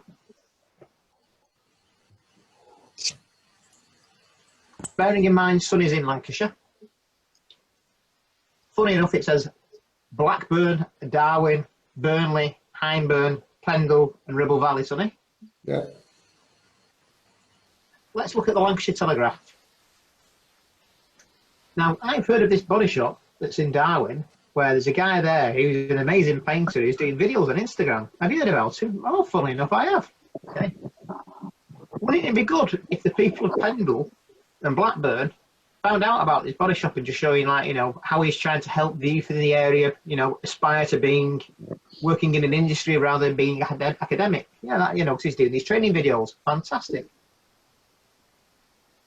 We've got 16 employees on LinkedIn. Oh, we've got a sub-editor. How would you like some content for your paper, sub-editor? We've got a chief reporter. Hi, afternoon, IBAN. I'm doing some work in the local area. I think it might be of interest to you. Have you, Sonny? Wow, what are you doing? Yeah, I'm working with the community. This is what we're doing, invested in things, and we're trying to do things right. We're also trying to do things outside of that. All right. Hi, Amy. Now, what I do is, if I was targeting something like this, either in a Word document or something like that, I'd have a set amount of text that in the introduction, it will give you a small amount of space to put something in. So I'll tell you so many words. So what I'll do is I'll pre-draft something, and it'll just be dear, then a comma, and then whatever the name is. So I'll leave a space for it, whatever it is, and then I'll always sign it off personally.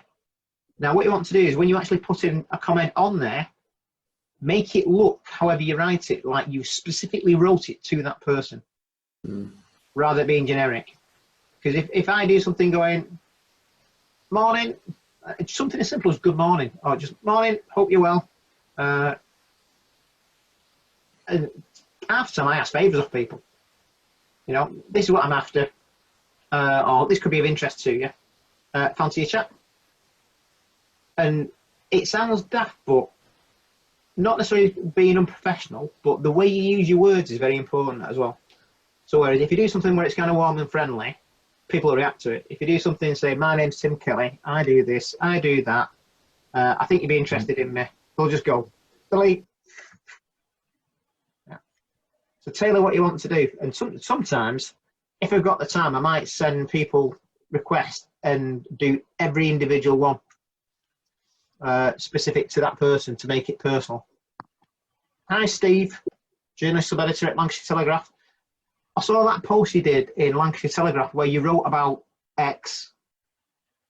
Great article. I can see a follow-up article for you. Fancy a chat? He likes my paperwork. He likes the article I wrote. He's read it. I feel great because Sonny's read my article. I'll speak to him. So you've gone there, you fished for it, you got it back, and you're now making them do something for you. So when I said to you about the article I've had in Autocar magazine, that's what I'm doing. So stuff, I've worked with different consumer journalists with the Daily Telegraph. That's how I've got that. I sold information to them, and I didn't even sell it, I give it to them for free, knowing that it'd benefit me by getting me in a broadsheet magazine and getting me advertising revenue, or advertising space where I can sell my services. How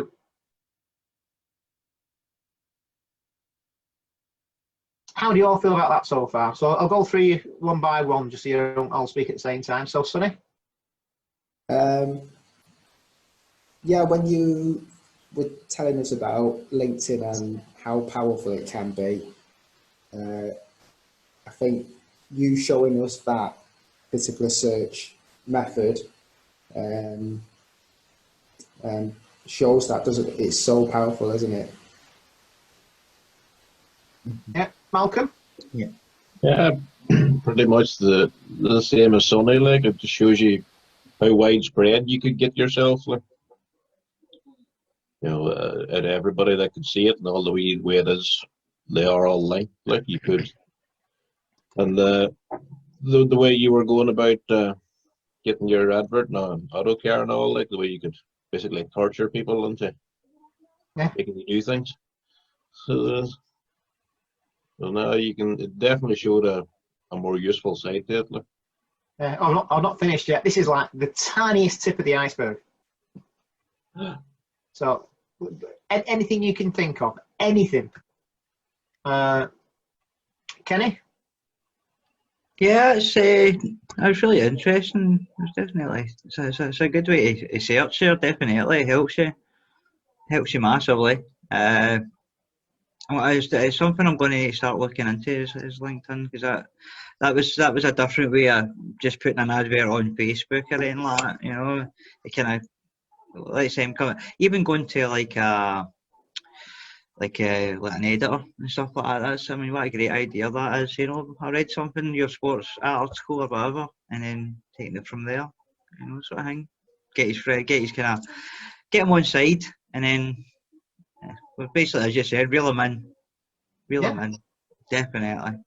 Get people doing the work for you. No, that's I was planning to target like hire companies, kind of soon. You can go on LinkedIn and you can type in hire companies in the area you're in. Mm-hmm. Just to give a kind of like a steady stream of work, you know what I mean? Like rather than public coming in at the time. Yeah. But you can do that. So I'll tell you what. So let's practice it. Yeah. So I'll just go back into that. I'm just going to show you something first of all. Well, I'll say, actually, let me just come back out of it again. So I'll come back to what you just said there in a second, Kenny. Jamie?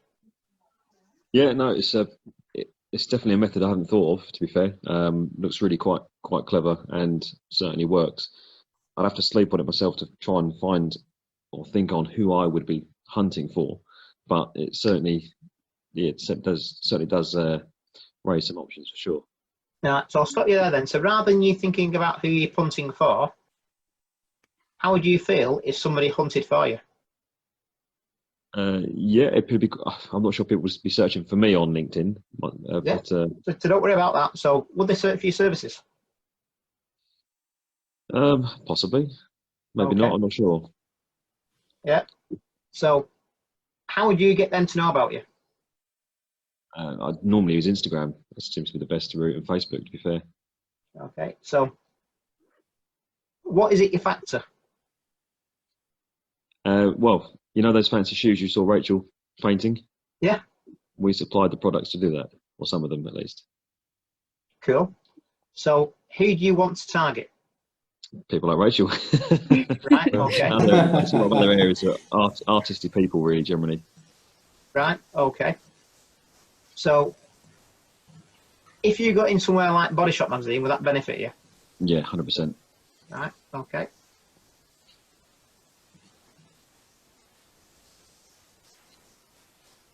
This girl here, I'm going to come back to in a second. This is who I told you about, Rachel, the other day. Yeah. And I think I told somebody else as well. Then. I think you mentioned it to me, Tim. Yeah, she's phenomenal. She is. She's scary.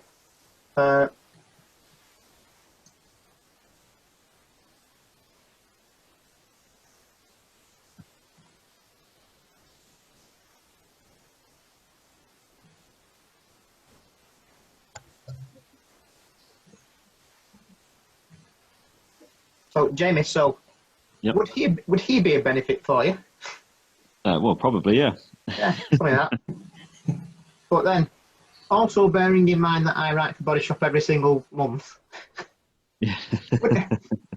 would I be a benefit for you? Yeah. Yes, most likely, yes. Okay.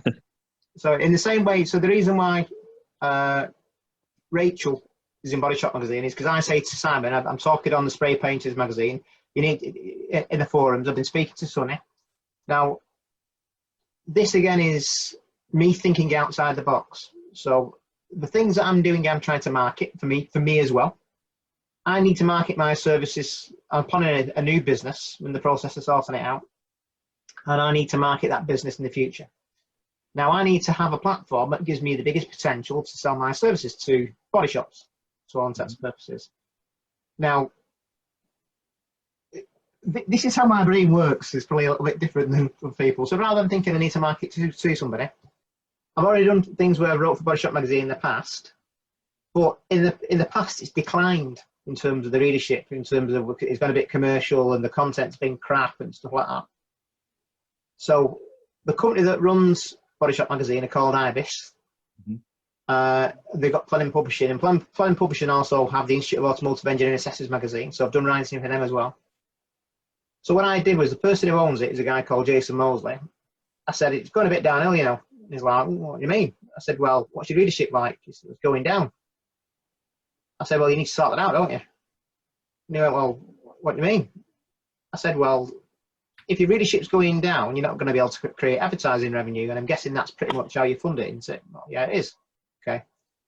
So you need more advertising revenue. Well, yeah, things are getting a bit dire. Okay, so you need better content then, don't you? All right, okay. Have a chat with Simon. Okay, I'll have a chat with Simon. Simon, I've got an idea of what you need to be doing to make Body Shop magazine better.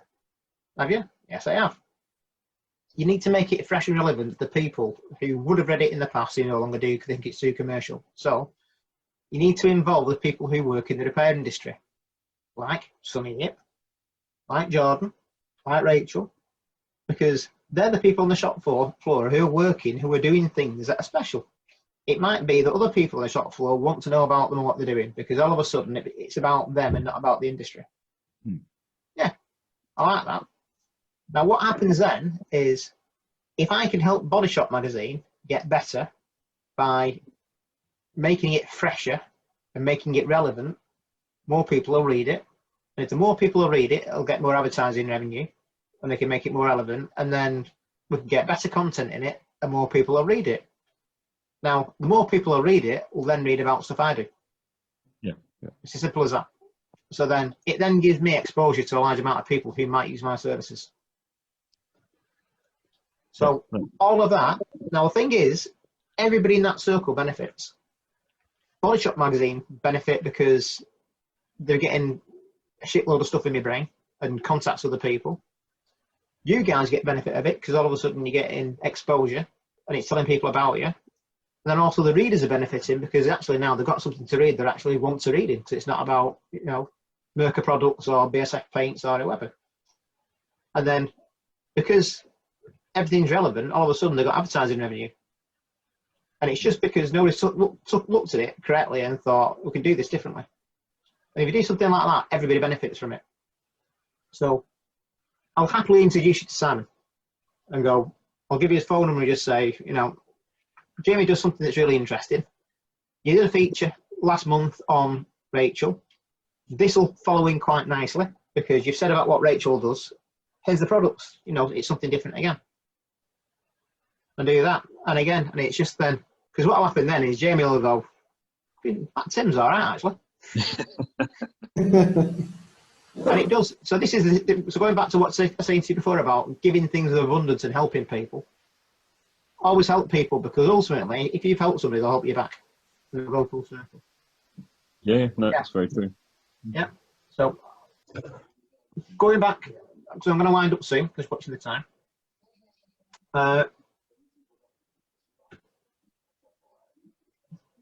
This lady here now takes me back to the very start of my story. So when I said to you about using LinkedIn, I've already told.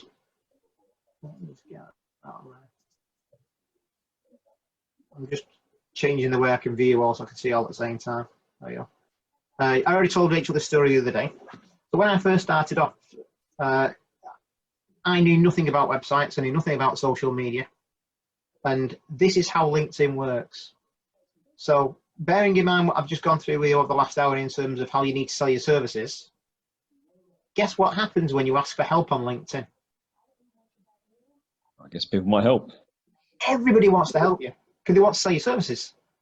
Because if I do something where you say to me, Jamie, Tim, I need some help on this, and I go, I could do everything you need, Jamie. No, it's all right, Tim. I don't need everything you need. I just need a little bit of information on this. Yeah, all right, I'll help you. And then you go, actually, what he's just told me is really valuable there. Tim, you like you said you do other stuff as well? Yeah. Can you help me on this as well? Yeah, I can. Great. You've got a service provider. Now, when I first started off and didn't know anything about anything, I went on LinkedIn and went, I'm starting a new business. I don't know anything about websites, anything about social media. Can anybody help me? So like loads of people saying I can do websites, I can do graphic design, I can do marketing, I can do this. Emily contacted me. What is it you want to know? So it wasn't I sell you a service. What is it you want to know? What do you need help with? Was the first thing she said. Very, very canny. Well, I don't know because I don't know anything about it, but what I'd like to do is this. Okay. So, and this started off just from her commenting on a post, so then I put a contact across to her. This girl is amazing, terrifyingly amazing. So here's something else you need to bear in mind, considering she's pretty much the same age. I think she's Rachel. How old are you? 22. How much? 22. Are you sure? Yeah. You're making me think about it. Yeah, it's 22. Right, so Emily. So actually, Emily's 9 years older than Rachel, but anybody under 30 is young in my eyes. Emily started working the same time as me in terms of her business Yeah. She's a millionaire and I'm not. What does that tell you? I've heard of her as well. Oh, she's just fascinating. But she is a very, very, very astute businesswoman. Sharp as anything. So I sent her this request. She comes back to me. And she went, what do you need to know? I need to know this. So do you know what her response was to what I was asking? Didn't give me an answer. She went, what you need to do is read my thesis I wrote for my degree. So let me just find it. Where's it gone? I might have to just reduce the size of it so I can see where it is.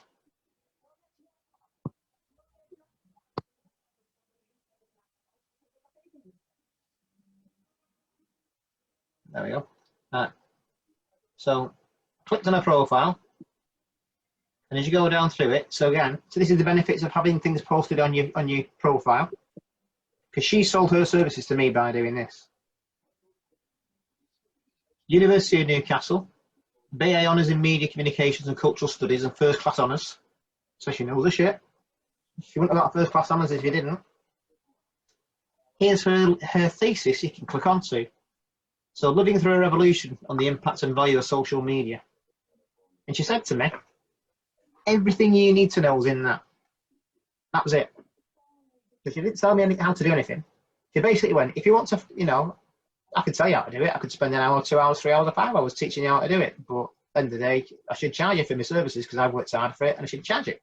She didn't. She just went, if you want to know, it's there. So what she then did was she made me do the work without selling it. But she then knew that if I thought what she did was valuable and I've read it and gone, that's great, I'll use her services or I'll recommend her. Everything on my website is a result of that.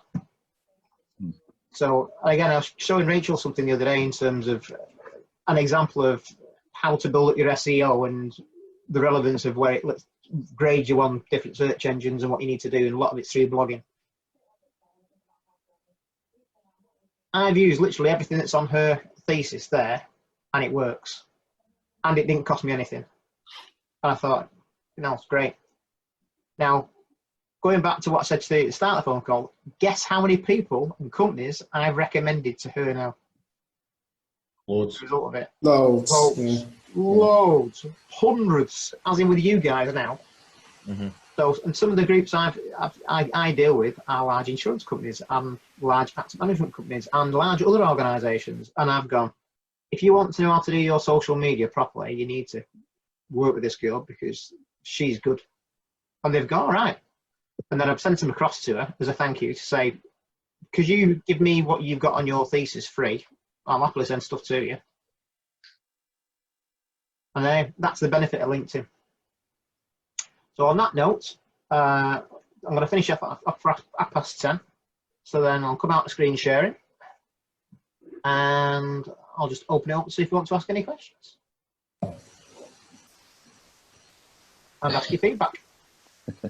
It's fascinating, isn't it?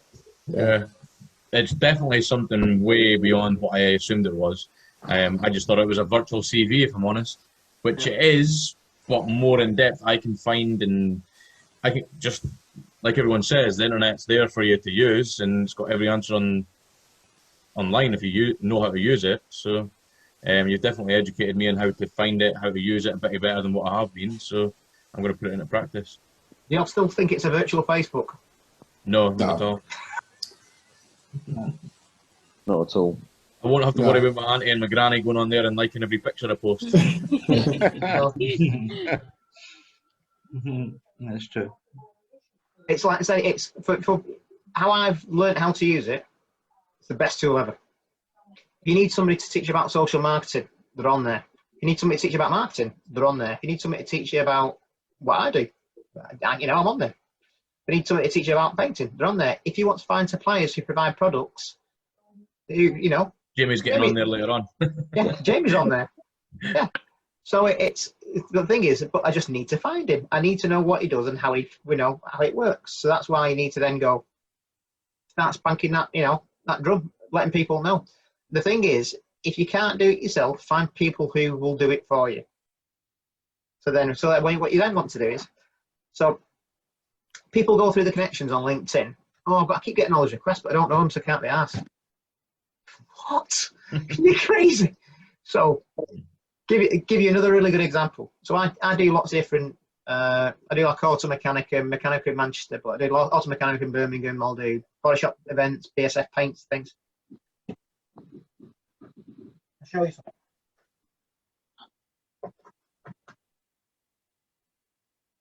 What are they? Business cards. Okay. Why have they still got them? Because of invaluable. Oh, gold dust. Okay. Right. Let's have a look. It's out of interest. What have we got?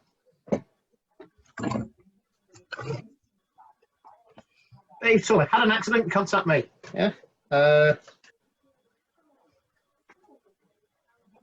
RDH detailers. All right. He could be a useful person. What a car detailing. Start windscreen repairs. Yeah.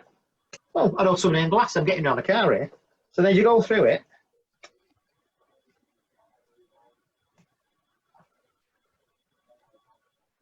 Devorbis paints. Hang on. This could be interesting. Do they sell a product that I can help them sell? Yeah. Okay. Hang on. My accountants. BSF paints. Oh, that could be useful. So anytime you go anywhere where you're on an event, ask for a business card. Now, once you've got a business card, what do you do with it? Keep it. And add them on LinkedIn. Now we're getting somewhere. If you walk around Auto Mechanica, could you memorise the names and companies of every person you spoke to? Not a chance, no. No. Isn't it great when they give you memory cards? Yeah. Just get loads of free stuff as well. Goodie bags. Yeah. But the thing is, they might do that, but you might not memorise them. Now, if you're a seller of goods and you give goodie bags, stick your memory cards inside. Make people find you. Even better, what you want to do is, whilst you're there, standing beside them, have I already got you as a contact on LinkedIn? It's an open question. Well, we don't know. Should we do it now? There's an idea. Let's find it. Okay. Do you know what you do after that? Let's go back into share screen again. We'll use Emily as an example.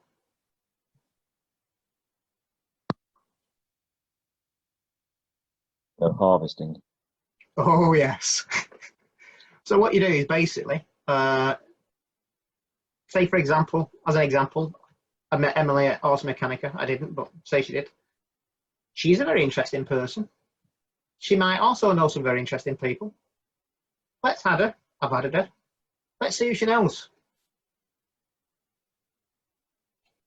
Ooh, that's interesting. Could any of these people be a benefit to me? Now, you've started off, Kenny, you've only got 2 or 3 people on your LinkedIn, but you might go onto my profile or to Sonny's profile or Jamie's or Mark's, and you might find people who might benefit you. Don't be scared of doing it. But also, don't just press connect. You know, send them a message. So if you do it this way, by the way, it will just send a connect on it and it won't send a message on it. So it's always best that if you find somebody, click on the profile. When you then press connect, it'll say add note. Yeah, so always do it that way. Don't just send them a connection request. So this bloke, director, hang on.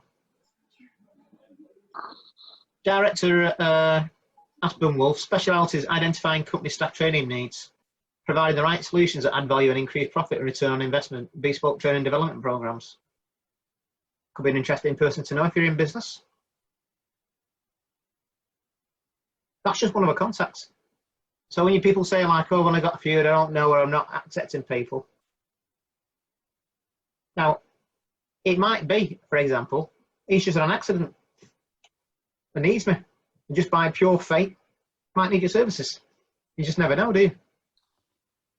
So don't be scared of going through other people's profiles and see if there's people there. You might need someone else social media or accounting or designer or art, or it could be you want somebody who's in business development or anything. Look at people who you can utilize. And then once you've built that up and the more people you've got, then there's more people who are more likely to see something you post and might promote you.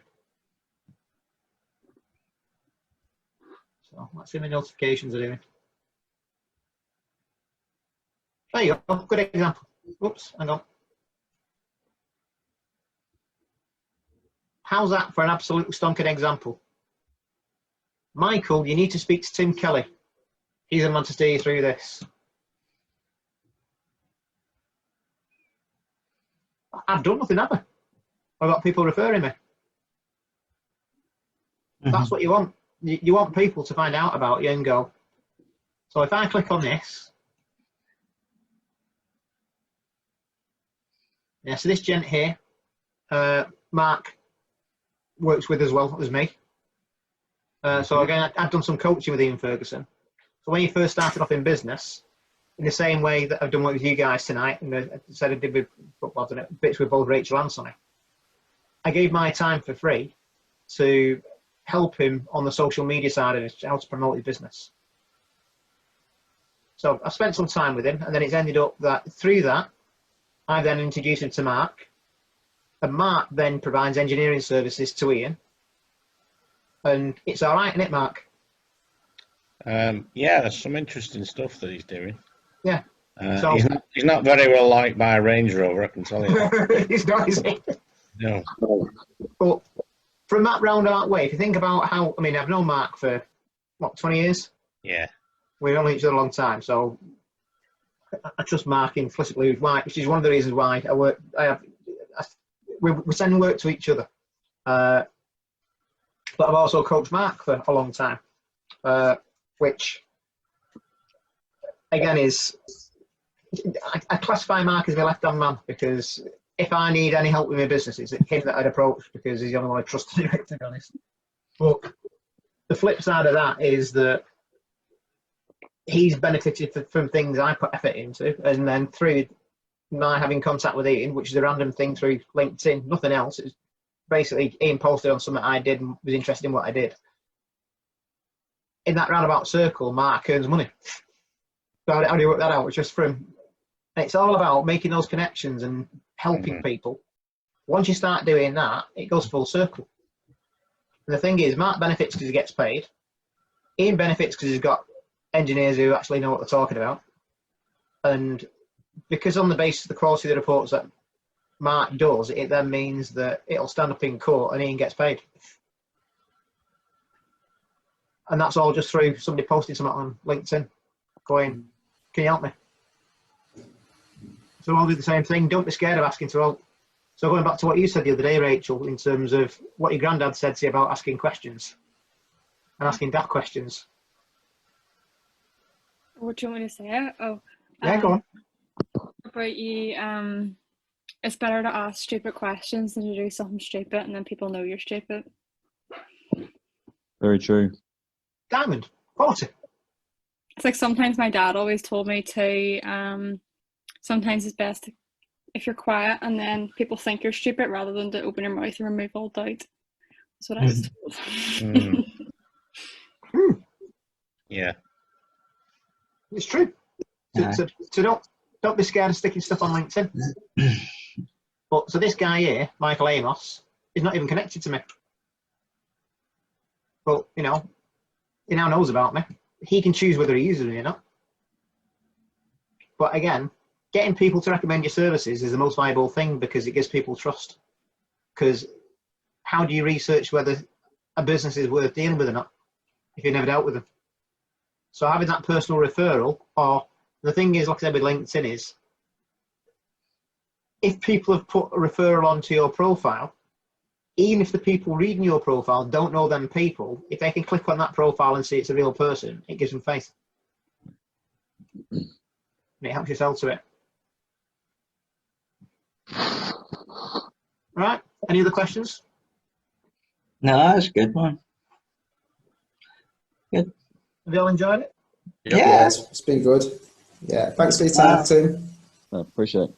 Give me a No, lovely really, time, I man. appreciate it as well, Tim. Definitely. I do. Yeah, Brilliant. No, it's some good. stuff I didn't know there. Yeah, really good. You're all taking the car for me, so don't worry about it. So, hey, and if you think I'm kidding, so the Hey, do you know video any post, spray painters? say again, Do you know any spray painters? I do actually, I know quite a few. Any good one? That's Not really. You know, a few pretenders. But this is again, this is kind of how you can help people as well. So the video clip I shared the other week on the painters group of the Porsche was my Porsche, and I've got a mate with a body shop in Oldham, and he's had the benefit of my assistance for about 10 years, and I never charge him. So I've gone out and done loads of inspections for him, and then he's had situations where he's had awkward customers being arseholes and dicks, and then he's had times when he wanted somebody to manage his body shop for him whilst he went on holiday. Well, he just went home and sorted it out. But then it's like got to this year and he's going, I'm going a bit quiet, so if you want your car painted, Get it in. get it. Yeah. Yeah, I still had to pay for the paint and the trims and all the rest of it, like, but yeah, same thing. That's But I'm just a firm believer of like just sharing stuff, because it's if you help people and you do things and you give it with abundance, it always comes back. Never back. It will come back. Yeah. It will come back. Because one of the posts on the painting group the other day was like, what did Sim get out of it? And then Sonny put on it, well, it's probably helping in marketing a new business and that and the other, and it is. But the other side of it is that it's like try sharing a message when nobody listens. Whereas if I share what I've done, like for example tonight with you guys, you'll all go away and go, really interesting. I actually learned something. It's good that, and it spreads. And again, it's doing that thing. Whereas ultimately, I want to change the industry. Is what I'm going to do.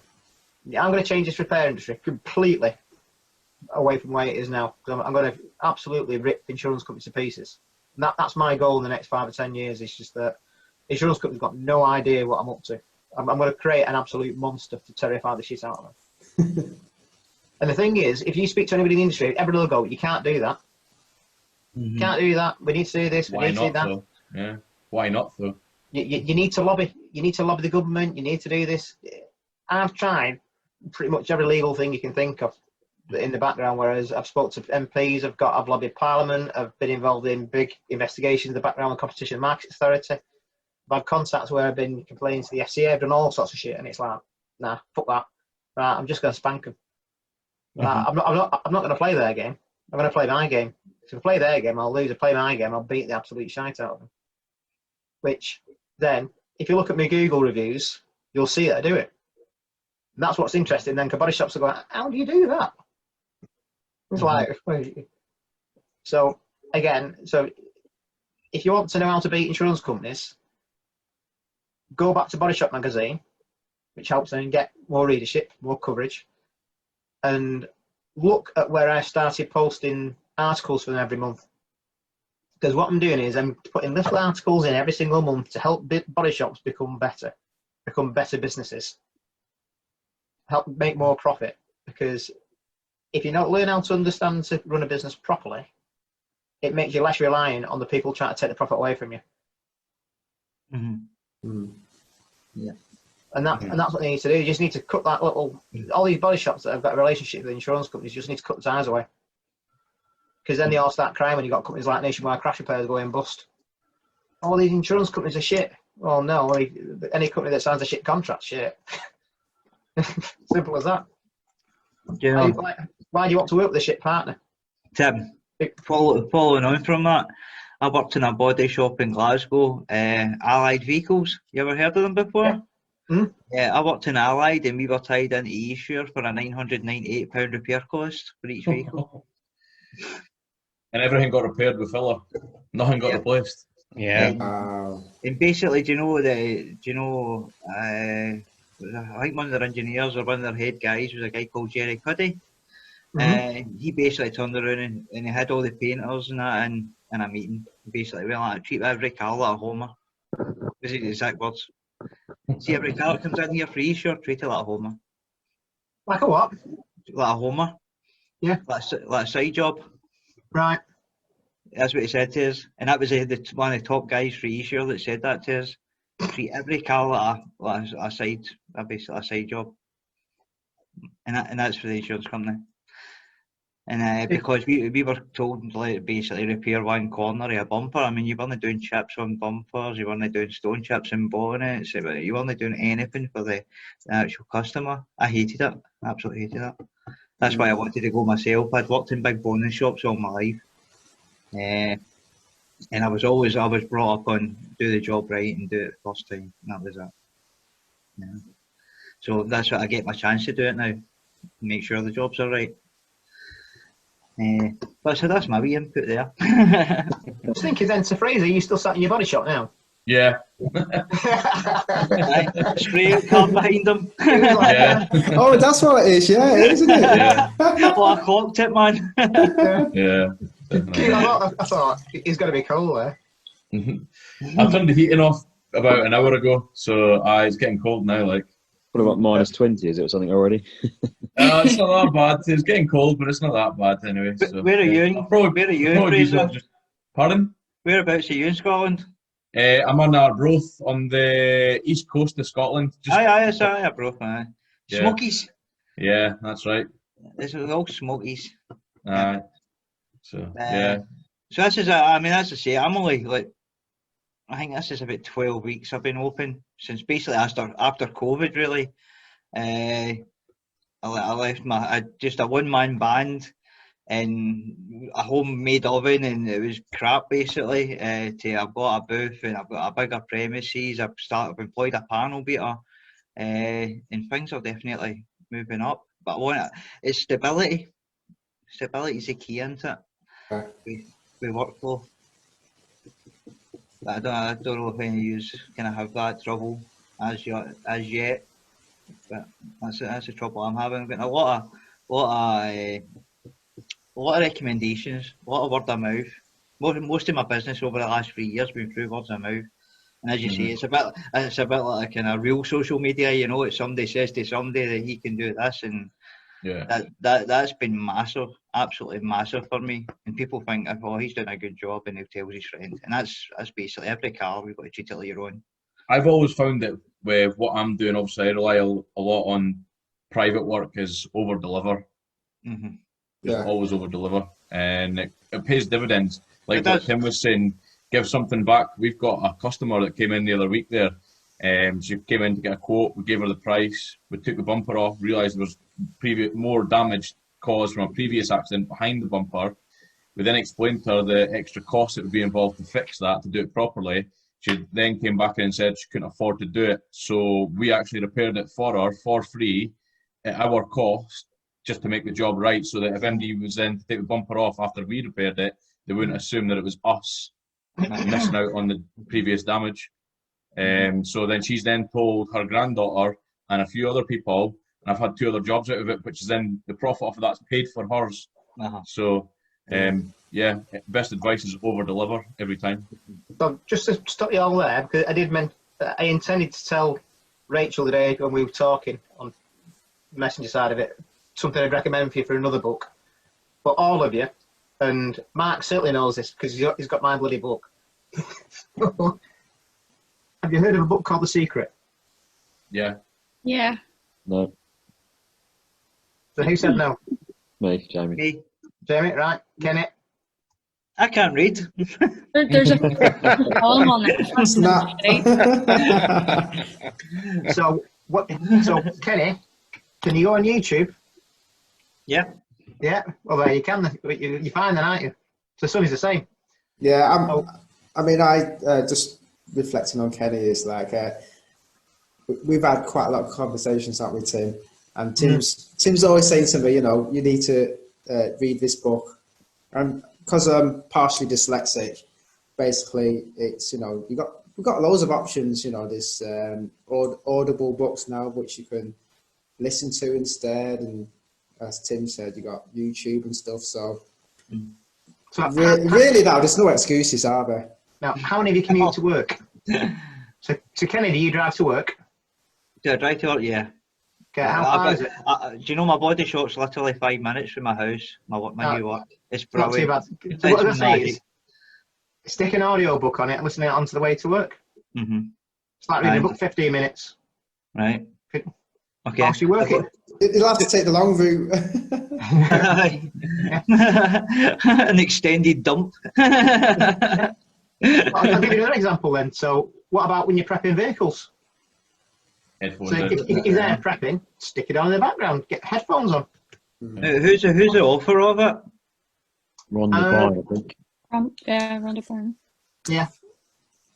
Ron. You can get, there's a guy called Bob Proctor as well, and he does different like versions of like to do with it and stuff. Yeah, right. There's Proctor Gallagher do the training courses. It's Dynamite over here. Over here, it's Kim Calvert, but in general, it's Bob Proctor and Thingy Gallagher. Send it, yeah. It's so the secret basically is about manifesting your future. And if I